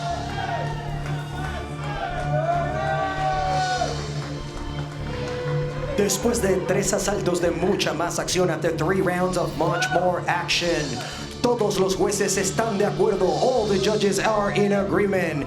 Con tarjetas 29 a 28, with scorecards 29-28. Para la ganadora por decisión unánime, for the winner by unanimous decision, Melissa Hard-fought win for Melissa Gomez. But I gotta tell you, Rodolfo, I want to see them both fight again. This was a great performance by both fighters. It was a lot of fun, and maybe next time around, if we do get to see that rematch, would be nice. Summers would try to see how she could fix the Hogan, but JP, it was as soon as Melissa felt that she was gonna grab, she quickly moved out of the way. It was all footwork. That was the key here. Absolutely. She was a little bit unorthodox in her striking, but it works for her. And like I said, those unorthodox strikers are some of my favorites. And hey, maybe if we do it again, we do it in the super atomweight division that Combate Global is now offering. She is a promoter. She's also a fighter. She's also an analyst. There's nothing that Juliana Pena cannot do. And what we witnessed was an amazing, amazing fight. We saw it in La Jaula, but let's see if it translates into the numbers. And it does. That's right, a punch advantage for Melissa Gomez. 24 more punches, 8 more kicks for Anna Summers, but so many of those caught. The accuracy of Summers doesn't matter. It was the volume. She threw more, she landed more. Melissa Gomez kept in her face, and also with the 2 takedowns, only one of those really a factor in the fight. That was round number 2. That takedown won her round number 2, couldn't win her round number 1. Yeah, I wanted to see her get that takedown again in round 3, but Melissa Gomez savvy to Anna Summers' game, so kudos to the Gomez team for knowing that that's what she was going to do and stopping it at all costs. She got taken down in round 2 and said, I don't want to be here anymore, and I'm going to do everything in my power not to get taken down and be here again. I made a mistake in round 2, and it's not going to happen in round 3, and it didn't, so kudos. Double main event, guys. I get that feeling. Oh my God, we got those tangles. That's right. It's Bruno Cannetti versus Cristian Perez. Puas making his return to La Jaula. We've been waiting weeks for this one here behind the scenes at Combate Global. Bruno Cannetti versus Cristian Perez. We know about the former champion Cannetti. Let's hear from him. See the action right now. Empecé peleando desde muy chico, ya empecé a entrenar taekwondo. Mi hermano estaba haciendo MMA y ahí fue cuando empecé, y desde que arranqué no paré hasta el día de hoy. Mi entrenador es mi hermano, así que me llevo perfecto, tengo una muy buena relación. La experiencia es una gran ventaja y creo que soy un peleador más explosivo. Tengo más velocidad y eso es lo que va a hacer que él no me pueda ver. Yo creo que todos tenemos debilidades y esta vez yo le voy a mostrar las debilidades que tiene él.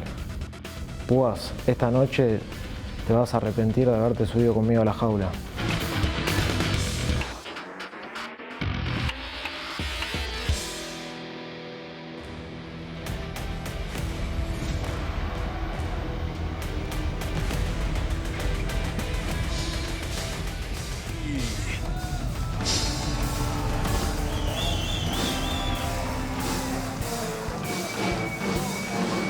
And there is Bruno Cannetti, draped in the flag of Argentina, a former champion at 145 pounds. What comes with that?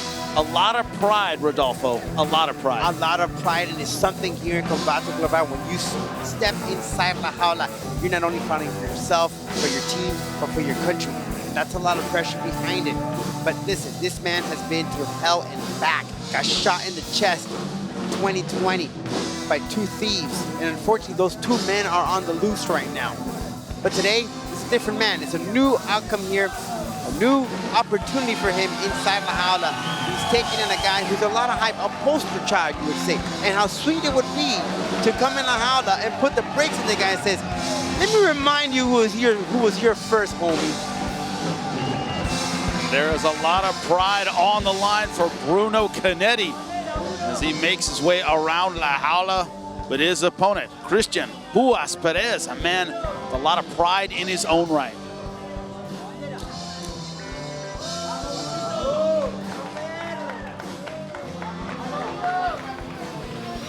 Mi evolución en combate global ha sido buena, ha sido un poco tiempo, con muchas peleas y de mucha experiencia. Esta pelea es un rival más que me va a catapultar a un buen espacio en Latinoamérica, en algo bueno en el ranking. Pues estoy preparado para eso, sé que va a ser una pelea muy dura. También este rival fue ex campeón mundial y vengo a derrotarlo. ¡El Puas! Esta pelea es el Día del Padre, me gustaría dedicárselo a todos los papás que me están viendo por atrás de esa cámara, pues especialmente a mi papá, a mi abuelo. Bruno, espero te hayas preparado muy bien, va a ser una buena guerra entre dos latinos.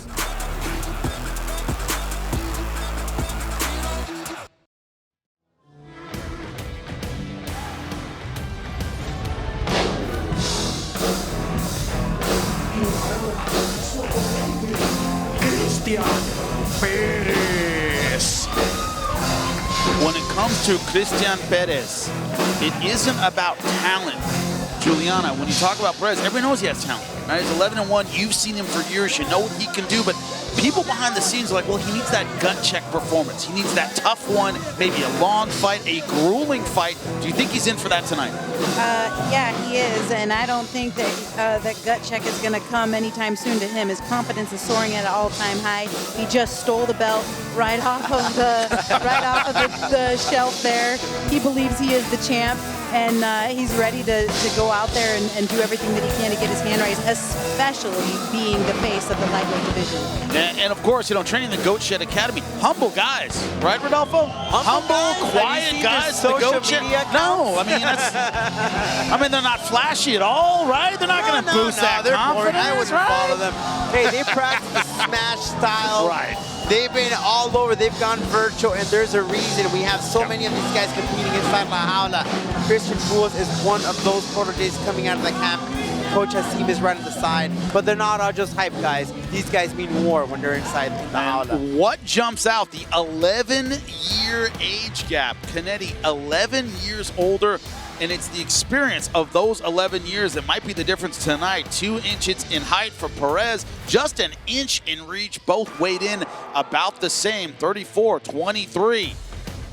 Ain't the years, honey. It's the mileage. Ya está todo listo para el evento estelar de esta noche.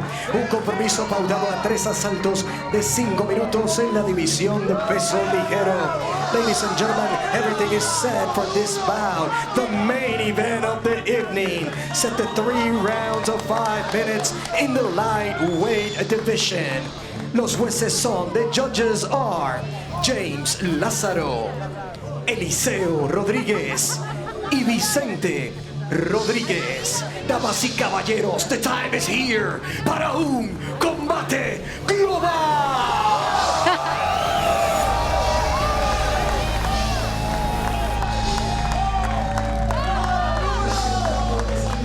Now introducing out of the blue corner. Entra con un récord oficial de 10 victorias, 6 derrotas. He walks in with a professional record of 10 victories, 6 losses. Weighed in at 155.4 pounds, peso 155.4 libras.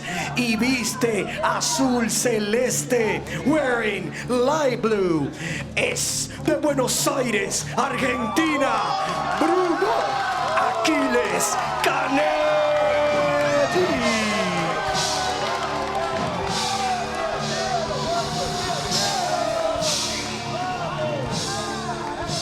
Y ahora presentando a su oponente en la esquina roja. Now introducing his opponent out of the red corner. entra con un récord profesional de 11 victorias, 1 derrota. Walks in with a professional record of 11 victories, 1 loss. Weighed in at 155.2 pounds. Registró 155.2 libras en la báscula. Vistiendo de negro y representando los colores de su país. Es de Ensenada, México, Cristian Puas Perez. Y el referee para este encuentro, Tommy Santana.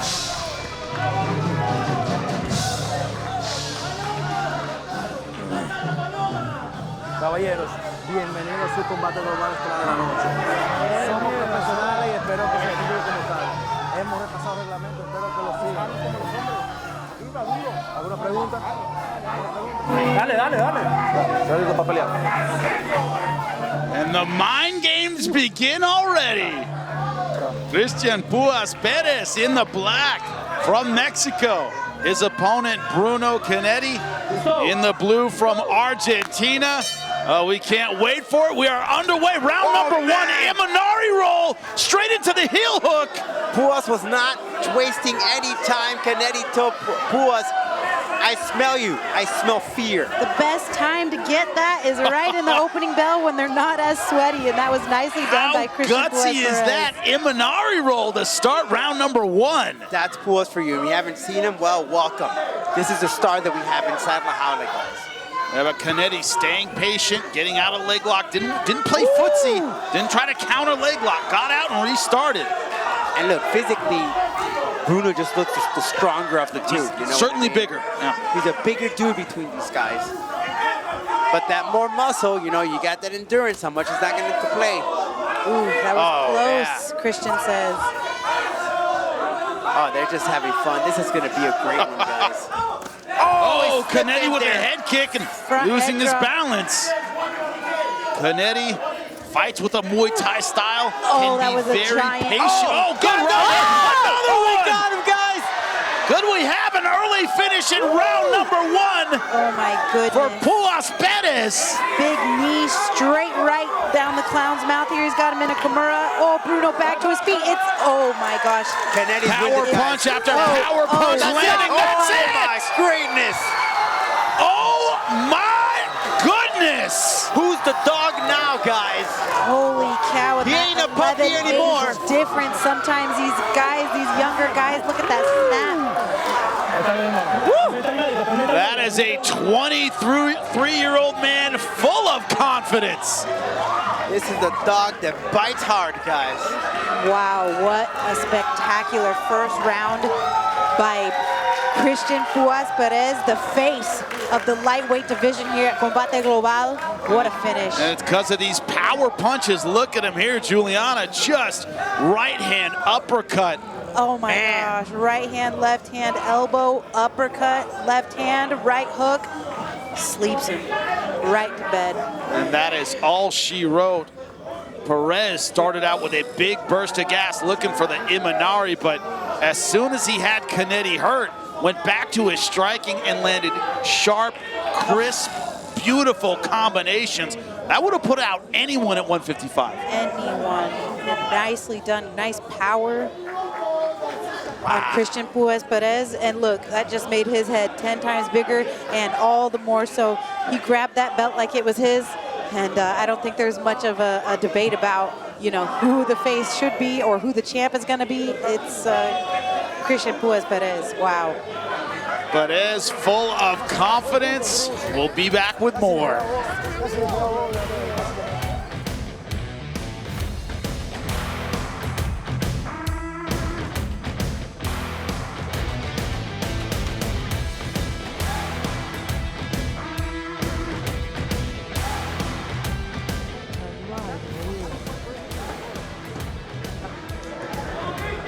I love it, man. Mexican fighters, new era. Woo. Oh my gosh. Is he awake? Yeah.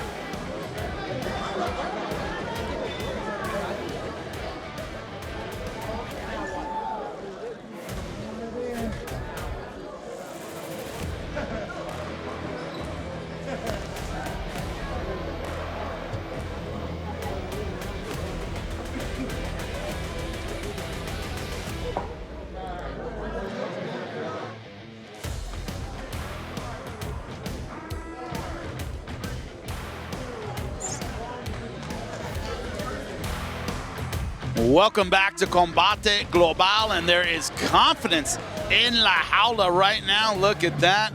Look at the Wu-Tang throwback wrist lock shirt. Yeah, I see it. I can read. It says wrist lock, but I'm just telling the kids what the Wu-Tang is. Thank you, if they don't know. Puas ain't nothing to F. You know what it is. Oh, nothing to F with. You know how it is. His opponent, Cannetti, on the stool. He's standing up.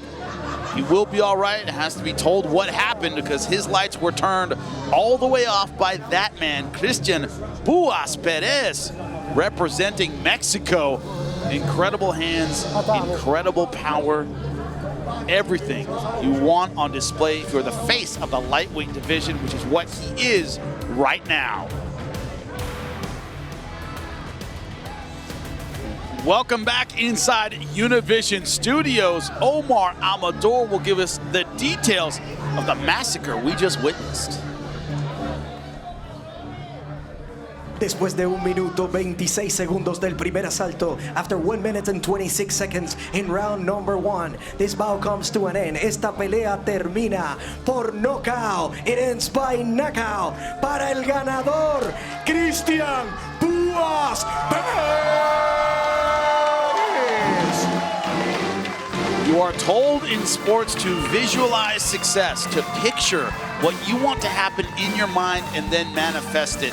The perfect fight for Perez looked like what we just saw. Am I wrong? Look, I mean, it just proves to you, give this guy a tough competition. He's up for it, JP. Just great combinations right into it. I think the issue, guys, was that Bruno just psyched himself too much. He came in too intense. Almost like he overestimated Puas. He didn't believe the hype behind this guy. And he fed into it, and Puas just came in here and just ripped him apart. And it shows the eliteness of this guy. This guy's just superb, guys. Moreover, Rodolfo, we were wondering, like, man, Cristian Puas Perez, has he been tested? Has he really faced the adversity inside La Jaula that he needs to face to be a star? Has he, you know, done what he needs to do to prove that he deserves and belongs here, that he deserves to fight for the belt, that he is the, you know, possible synthetic champ? That was answered tonight versus Bruno Cannetti. You know, Bruno Cannetti is no slouch, and you know, let's also give him a little bit of kudos for coming in after the terrible tragedy that he faced and being shot in the chest and having to come back from that and the time off from the COVID pandemic. But tonight was Cristian Puas Perez's night, and he showed that he is not only the face, but the one that you're gonna have to deal with to get to the top. 16 punches from Cristian Perez. I would say 14 of those power punches right to the head of Bruno Cannetti. 90% accuracy, just under 91%. Not surprising at all. Close quarters, power punches, great combinations. If you're Cristian Perez, when they say, oh, can he handle this? Can he handle that? Can he handle punches? Does he have a chin? What you want them to do is keep wondering, because I'm so dominant. They'll find out some other day if I can take a shot. Well, we had multiple main events tonight, and we have another one coming to cap things off. Martin Bravo versus José Ferreira. You gotta come see it. Welcome back to Combate Global, and it's our featured fight of the evening at 145 pounds. It is about experience versus youth and an undefeated record. You gotta feel the energy. In order to do that, listen to these two fighters. Cuando oigo mi nombre y veo el público, ya se van desapareciendo los nervios. Nada más siento disfrutar la pelea y pues dar lo mejor de mí en ese momento. Mi nombre es Martín Bravo Flores y vengo de Playas de Rosarito, Baja California, México.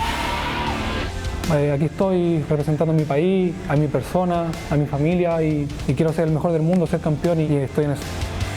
Me llamo José Ignacio Ferreira Muñoz, tengo 25 años recién cumplido y vengo del sur de Chile, de Muco. ¡El tiro loco! Sé que es un oponente que viene invicto, creo que va a ser una buena noche. Bueno, lo más peligroso que tiene mi rival es su boxeo, él es mexicano. Me gusta ser más meticuloso ahora con lo que hago, más planeado con lo que hago. Deportivamente me considero mejor que él en todos los ámbitos. José Ferreira, espero una buena pelea de ti, yo estoy listo para darlo todo. Martín, prepárate, porque de verdad, bro, que yo estoy preparado como nunca. Así que sea una buena pelea y que gane el mejor.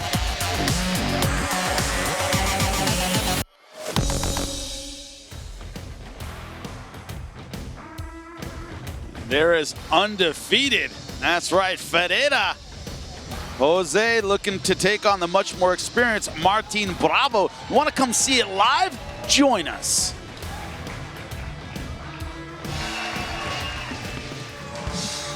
Welcome back inside Univision Studios. And our feature bout is about to kick off. That's right. It is going to be the 145-pounders Martin Bravo, Jose Ferreira. Omar, get us going, brother.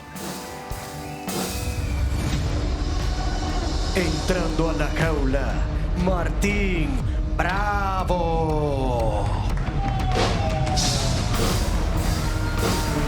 And there is Martin Bravo, proudly draped in the Mexican flag. He's been training out of the body shop, Long Beach, California. My old stomping ground. Great fighter, winner of the Ultimate Fighter, 13-3 as a pro. Those 3 losses in the UFC. And we've been talking about that a lot, Juliana. It's not about the number of fights you have. Where did you fight? Who did you fight? What experience did it give you? Bravo's fought at the highest level. He has, and he's fought Alex Caceres, Humberto Bandanay, who used to fight for us. Yep. He is no shame in losing to guys like that. They're tough. And unfortunately, his stint was, 0-3 in the UFC. But we're happy because now we picked him up in 2020, and he has done very well for us. Just to piggyback off that, you mentioned those names, but right now he's coming off a winning streak, defeating Andrew Whitney back in September of 2021, and Jose Froggy Estrada in December 2021, all in first-round finishes. Yeah, first-round armbar on my boy Froggy Estrada. That broke my heart, Froggy. If you're listening, we love you. We want to see you back. And that was a crazy win. José Ferreira.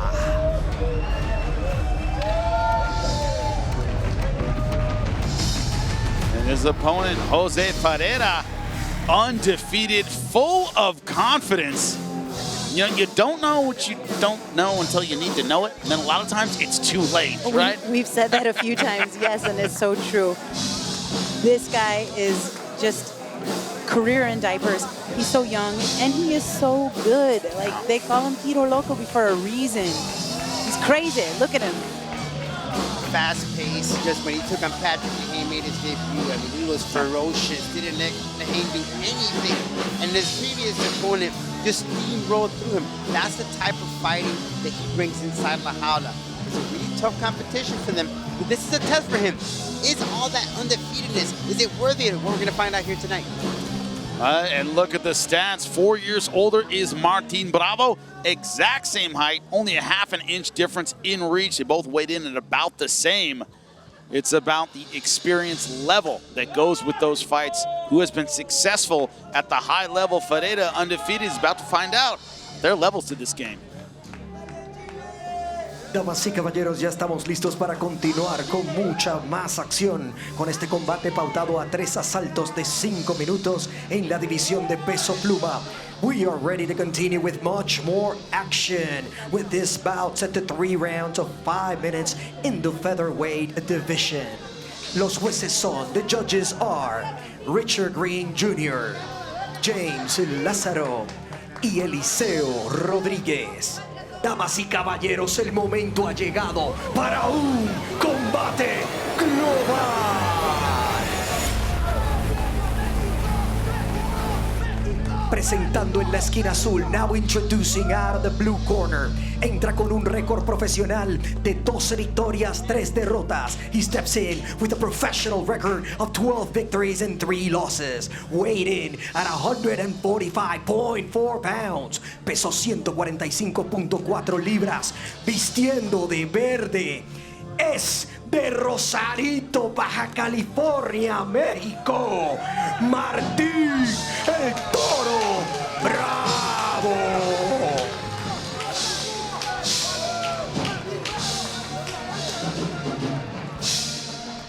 Y ahora su oponente en la esquina roja. Now his opponent out of the red corner. Entra con un récord profesional invicto de 10 victorias. He walks in with an undefeated record of 10 victories. Pesó 146 libras. He weighed in at 146 pounds. Vistiendo de rojo, wearing red.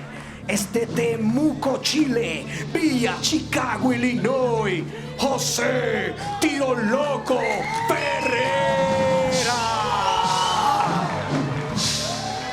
Y el referee para este encuentro, el puertorriqueño Ramón Ramos. ¿Inglés o español? Español. Ok, ustedes sean a la misma vez, ok. Una pregunta aquí. Toquen ahora que Dios los bendiga a los dos. Para atrás. And it's our feature fight of the night. Martin Bravo in the green. Originally from Mexico, training out of Long Beach, California. His opponent, José Ferreira. Ooh, I like that. Low kick out of Chicago, Illinois. He is in the red. Both fighters starting off with the kicks. Tiro Loco's an animal. He is an animal. They tell him in the gym whenever he has an opponent, they say, you better put a helmet on and some knee pads, or some elbow pads, because this guy's coming at you. You say, don't break your toys in the gym. Nobody's going to want to play with you. No, it's true. And he's so creative. He's fast-paced. Oh, You never know what's going to happen spinning with this guy. back fist. There it It is. landed flush. He'll hit those knees. He'll hit the spinning elbows. You just don't know what he had in store for him. Nice body shot. Beautiful shot. Oh, right hand. boy. That hurt Bravo. Nicely done by Tiro Loco. Double leg takedown. This is where it gets interesting, guys, because Bravo does have that jiu-jitsu game.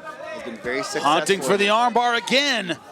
Ooh, and he needs to square his square his hips up, and he does. Nicely done by Tiro Loco. Now Bravo on his feet, showing a willingness to brawl. That time he paid for it. Nice front head draw from Tiro. And Martin Bravo needing to get back to his feet, but Tiro Loco has that front head draw back to the feet. Just standing it up here and trading blows.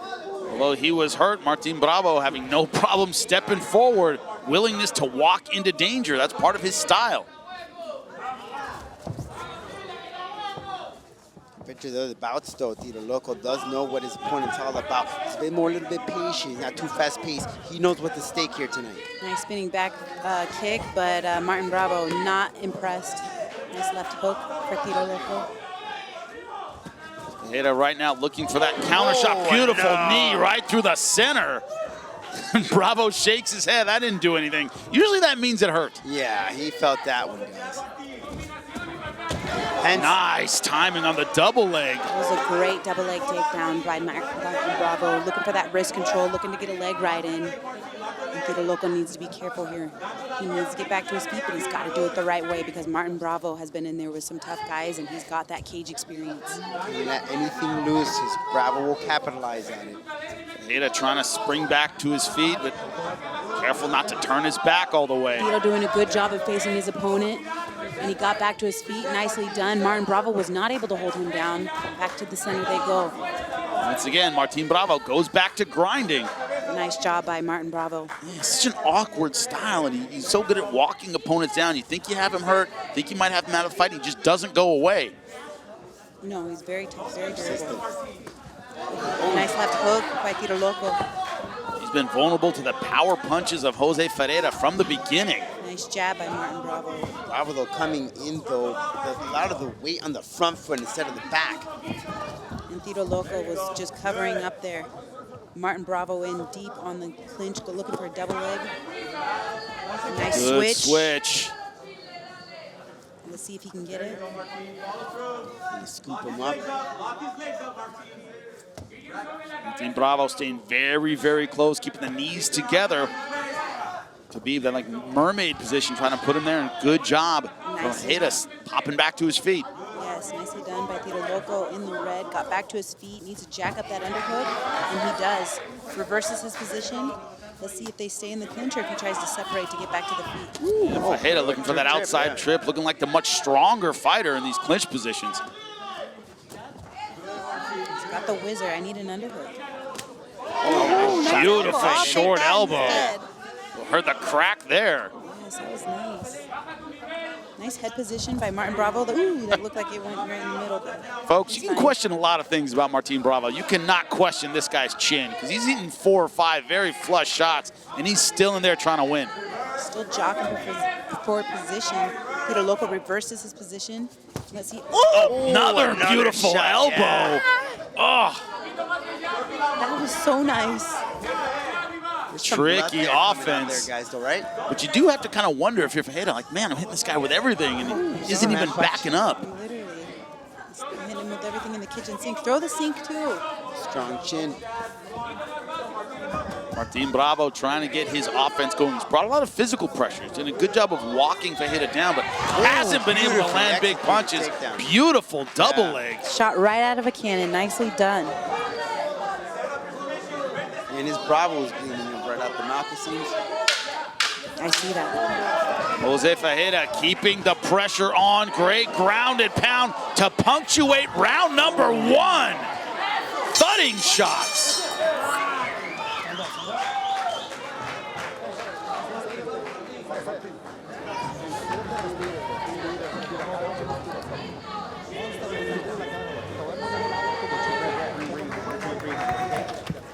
Breathe. Some water. Drink some water, bro. Breathe, focus. I need you to focus on it, okay? You gotta stop chasing him. Don't chase him, okay? Set your punches up, okay? Get your breath.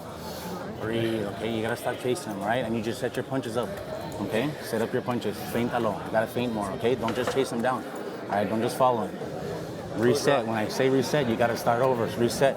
Okay, you're forcing it, and you're following too much, okay? You gotta stop following it. Stay still. Set it. Okay? Over there. Oh, I'm sorry. Over there. Over there. Welcome back to Combate Global. You're looking at the face of Martin Bravo. He wasn't hit with an axe. He was hit with a punch, a right hand from José Ferreira before the end of the round. Doctor right now checking it out. Yeah, and I couldn't quite see, but it almost seemed like he said I couldn't see from the eye, and that's what the doctor checked it. I mean, the cut was right on the lid. Ready. Of that left eye, but it doesn't look that big, but the placement is not good. A cut on the lid can stop a fight.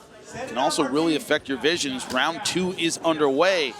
José Ferreira was doing well on the feet, and then some vicious ground and pound to punctuate round number 1. And we're going right back to where we left off. Ferreira feeling it right now. Yeah, but see, you can't get too confident, guys. You can't get that chin. Another nice right hand over the top. In. Nicely done by Tito Loco, and he's showing his confidence, being like, you can hit me with that again, I'll give it to you, go ahead. Martin's corner touch and reset. He does have to protect that eye, because Tito Loco knows where to target. Tito Loco's an animal, man. He's just being patient there, waiting. And every time he decides on a power punch, Juliana, it lands. Every time he decides, I'm going to turn this one over, it hits. He's very judicious like that with the left hand. Yeah, and I noticed when he does hit those clean shots, it buckles Martin Bravo. No surprise, round number 1, 10-9 to José Ferreira. Yeah. And all 3 judges' scorecards. That was a nice double jab by Martin. Nice leg kick by Tito Loco. Tito Loco not impressed with that outside leg kick.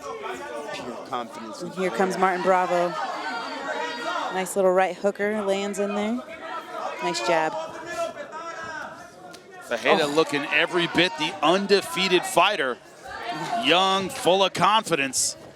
Martin Bravo's got to find a way to flip the script. Was able to get a takedown in round number 1. Was also the victim of a big double leg toward the end of the round. A couple of them. Oh, nice jab and a 1-2 by Martin Bravo. Going with an uppercut into the body. Ooh, beautiful knee by Tito Loco. Yeah, still keeping the physical pressure on. Looking for a takedown. Wow, and he gets it. Easy. That was nice. Juliana, how can you stay on your feet when the double leg's that easy, right? You got to make the person work for it a little bit. That was an easy one for Ferreira. Well, in the midst of it, I was like, no. He was running with his head down. I was like, he ain't going to get that. And then he got it. It was beautiful. Guys. Yeah, armbar attempt from Martin Bravo, but shoulder and elbow too far up for that one. Got the boots in. Tito Loco looking for the rear naked choke, and he is a submission specialist. He's had a few submissions. This is exactly where he wants the fight to be. Martin Bravo was in a dangerous position, giving up his back to Tito Loco. Yeah, but José Ferreira right now having everything go his way. Has the back. Martin Bravo needs all of that big fight experience to stay in this fight. He is bloodied. He is beaten up. His opponent is on his back hunting for the submission.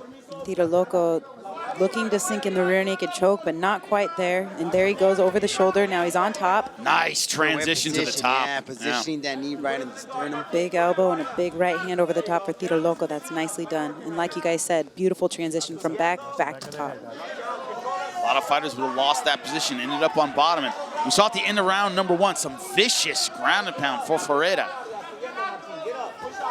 Ferreira has been able to keep that physical pressure on. The ground and pound very, very accurate.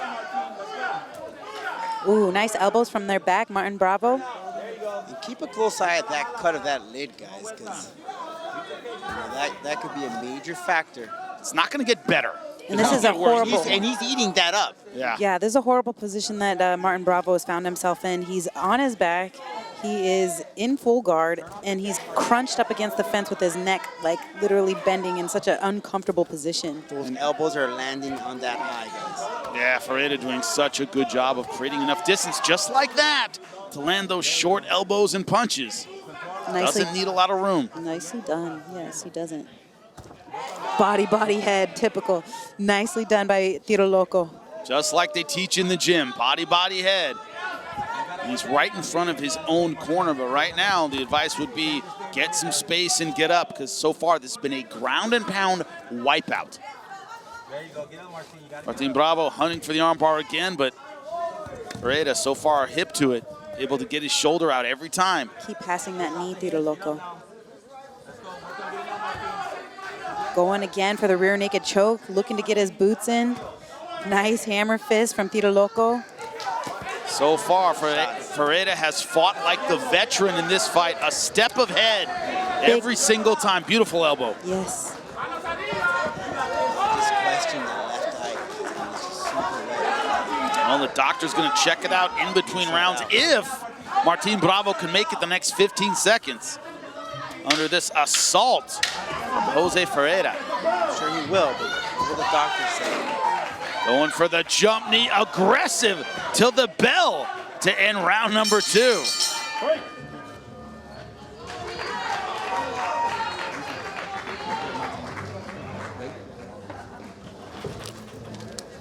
Ok, José, te voy a poner el agua en tu mano derecha. Quiero que calmes tu respiración, güey. Ey, hazme caso. Ey, José, hazme caso. Esto, güey, lo vas a ganar doble ya, volado derecho, 1-2, derechito. No corre él, okay? I need you to set up your punches, right? Jab them, 1-2-1, right? Con las petadas. Set your kicks up with your punches, okay? No te metas a choques, no te metas a externo. Pero inteligente, mijo. No tienes por qué meterte, güey, con tanto riesgo. Cuando puedes pelear de afuera y dominar esto a la hora, en el lado que tú quieras. ¿Ok? Tira, güey. Manos arriba, mover la cabeza, tirar las manos. Enfocado. 1, 2. Bien básico, ¿no? Y túmbalo cuando quieras. Último round. Último round. 5 minutos, trabajo duro, mijo. Atrás, por favor. Well, he is battered, he is blinking, but he is still in it. Martin Bravo, as we begin round number 3 against José Ferreira. And Ferreira, it's just been one of those fights where everything seems to be working well for the undefeated fighter in the red trunks. When in doubt, jab out. Nice right hand, and he stuffs him right to the ground. Nicely done by José Ferreira. Oh, lining up in full mount, and there it is. Oh, that may be it, guys. But in between the rounds, the corner Ferreira was saying, use do the double jab or straight, or just do the 1-2 punch. Very basic. As for Martin, he says, set up your kicks with the punches. I love that shoulder pressure from Tiro Loco. Yep. Nicely done. Ferreira able to keep the pressure on. That's what you do, keep pressure on and you can pass, and looking to slide that knee through. Oh, beautiful ground and pound. And he's just gonna be here all night. I don't see Martin Bravo coming up from here, and I see Tiro Loco being able to finish this fight with big elbows over the top and just a ground and pound smash. Yeah, it seems to me right here. It's gonna take a lot of energy for Bravo to get off this position. He's taking a lot of punishment so far. Oh, beautiful short punches. Right big elbow. Right to the face, and no surprise, both judges have it for José Ferreira, but one judge has it 17-20, which means a 10-8 round in the last one. And José Ferreira's ground and I'm pound surprised. is amazing. Nice Man, elbows. you see that? It's like Every strike is an elbow, and they're vicious. It's like a rocket launched in your head. Oh, Ferreira with those beautiful shots, and Martin Bravo just has to come up with something as you look over the shoulder of the boss, Campbell McLaren, watching what has turned into a wipeout of a fight so far. Nicely. Bravo needs a finish in this round number 3. Stretch him out here. José Ferreira can finish this the fight. is about to be finished. Yeah, look for the oh, it's over, please. That's it. Nice. Just as requested by Juliana Pena, this fight is over. José Ferreira predicted a ground and pound win. I will finish this on the ground. That's exactly what he did. That's how you stay undefeated. And that's how you make a statement. That you could take someone with a lot of experience and make it look easy. Ferreira, look at this. Both hooks in, got his man flat, and this was all she wrote. Got his hooks in, flattened him out like a pancake, and just vicious ground and pound from José Tiro Loco Ferreira. Nicely done. He gets the finish in the 3rd round. He moves on, and he keeps his undefeated record. He did a great job. I'm so proud of him. And as a teammate, I couldn't be happier, especially for VFS and Mike Valley over there in Chicago, Illinois.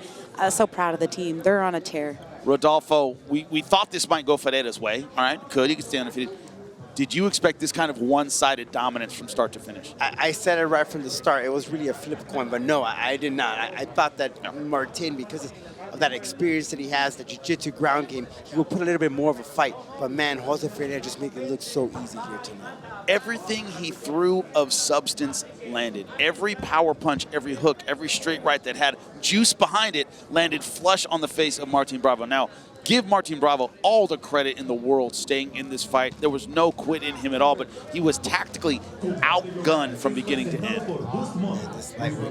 A great performance for the undefeated fighter. We'll make it official when we come back.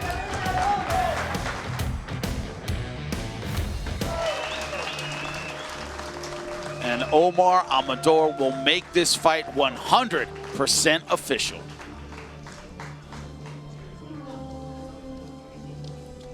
Después de 1 minuto 58 segundos del tercer asalto, el referee pone un alto a este combate después de una seguidilla de golpes sin respuesta. After 1 minute and 58 seconds in the 3rd round, the referee Ramon Ramos puts an end to this fight after a series of strikes uncontested. Para el ganador por nocaut técnico, for the winner by TKO, es de Chichichi Le José Tiro Loco Ferreira. That's a man who doesn't look like he just went through the biggest fight of his career. He is calm, he is collected, he acts like this is exactly what he came here to do, and this is what he did. This is a scary guy moving forward, Rodolfo. Very scary. I mean, after seeing Puas and then this right here in the 145s, I mean, these are serious dudes you can't mess with. Just vicious, JP. You know him better than I do in the gym. You said it. When you spar with this guy, you got to wear a helmet. Oh yeah, they call him Tiro Loco for a reason, okay? He's an animal, he's crazy, he works so hard, and it's just so nice to see, you know, especially because I know these guys on a personal level, a more private level, what they're doing over there at BFS and bringing these guys in from Chile and honing them in and giving them an opportunity to not only live here in the United States, but to train with some of the best in the world. I mean, Tiro Loco had an opportunity in front of him, and he seized that opportunity tonight. He moves on to 11-0. If he's not the face of Combate Global in his division, he absolutely should be. It was an amazing fight, and he got the finish in the 3rd round in such a vicious way. And when we were looking at these two gentlemen side by side, it's hard to believe they weighed in the same, but look at the one-sided numbers for José Ferreira. 61 punches to Martin Bravo's 38, 16-12 when it came to the kicks, but total strikes, a wipeout, 77-50. Look at the accuracy, over 84%. And the 3 takedowns, Juliana, they were so easy, beautiful double legs that led to a ground and pound victory. Honestly, he is shot right out of a cannon and just like plowed right through him like he was running through a brick wall. I've never seen anything like it. They were beautiful, and every attempt was successful. It was a great job by Tiro Loco. Great performance, and there's more to come. Welcome back to Combate Global. Jimmy Smith alongside Rodolfo Roman. You're used to hearing that, but in between us, of course, Juliana Pena. So it's appropriate now that we're talking about the ladies who kicked it off for us. That's right. It was Melissa Gomez, Anna Summers. We knew they came to fight. We knew they wouldn't take a step back. I don't know that we thought we would get the war we got. Rodolfo, what do you think about these two ladies and what they brought tonight? You know, it delivered. I saw it on paper. It's an orthodox style of fighting from Gomez, and an Anna Summers, that grit just continue on. But the difference here was that foot movement, Juliana. And Summers just couldn't grab her to take her down to the ground, only in that second round. Melissa Gomez did a beautiful job, Rodolfo, of always being in a different area. She was never in one place. She was never stationary. Every time she threw a punch, she would go find a new spot. She was in and out, and she was not going to play into Anna Summers' game plan the entire time. As you guys can see here, Anna Summers is trying to be on the ground and get a submission win. She was content to play the jiu-jitsu game, but Melissa Gomez was onto her game, and she wasn't going to stand for it. Every time Anna Summers tried to come in for the clinch, tried to come in for a takedown, Melissa Gomez would defend, and she would get out of there, and she would move. Eventually, at one point, we did see Anna Summers getting the takedown that she needed to get in the middle of round 2, but man, Melissa Gomez's striking was a little bit unorthodox, but it worked for her. It was absolutely beautiful. Let's talk about that fight IQ, right? She did give up the takedown in round number 2. Made the right adjustments to make sure it was a non-factor in round number 3. High fight IQ from Gomez.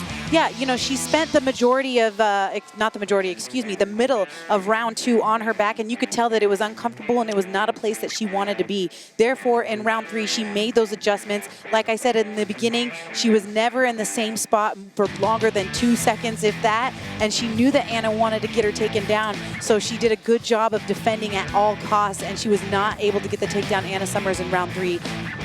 Unfortunate, but it was nicely done for Melissa Gomez, and she stuck to her game plan. But credit to Summers, though. She wasn't willing to step back. She gave her. You want to fight? You want to go into the stand-up? I'll go ahead and test you out. But Gomez is the woman that stepped up to get that victory here tonight inside La Aula. Now, often when we look at fights like that, I think, God, how can you keep that pace? Well, she did, and that's what led to the win. You see the advantage in the numbers. Summers, of course, landing 8 more kicks. They weren't a factor in the fight. And the takedowns, it says, too, the takedown in the middle of round number 2, that is the one that was significant. Now, that normally would be a highlight of a great fight, but we had more to go.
Lie, because when they got squared up with each other, we had Bruno Cannetti looking down at the ground. He wouldn't make eye contact with him, and Cristian said the eyes don't lie, and he was right. He got the knockout in a vicious style, and that's why what we love to see here in Combate Global is mucho más acción. And their punch stats, of course, very one-sided, 16-4. I don't think it even tells the story, because they were all power punches, of course. A short fight, so it isn't about the numbers. It's about the intensity, the accuracy, the power. Welcome back, as we are just outside La Jaula. Jimmy Smith, Rodolfo Roman, Juliana Peña. A big day today, and I don't just mean the performance of Puas Perez. I don't mean Ferreira. I mean El Jefe. A big day. Happy birthday. Happy birthday. Wait, what?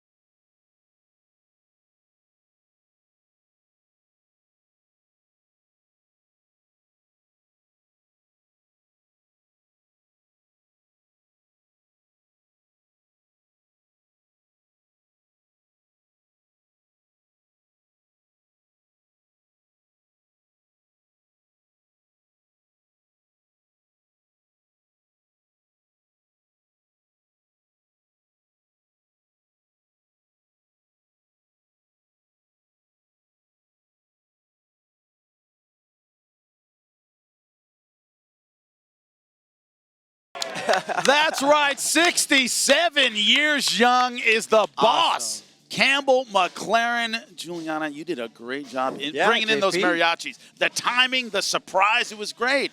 Listen, Campbell gave me my start. I have nothing but the absolute most admiration, respect. I love him so much. Happy birthday, Campbell. I hope you have the most amazing birthday yet. And we love you here, honestly. And it was like the fighters were celebrating with him tonight. They left it all in La Jaula. I just want to give a big thanks to the boss, Campbell McLaren, on his birthday, and to all the fathers out there, Rodolfo Roman, Jimmy Smith, Juliana Peña. We love you. We'll see you next time en La Jaula Combate Global.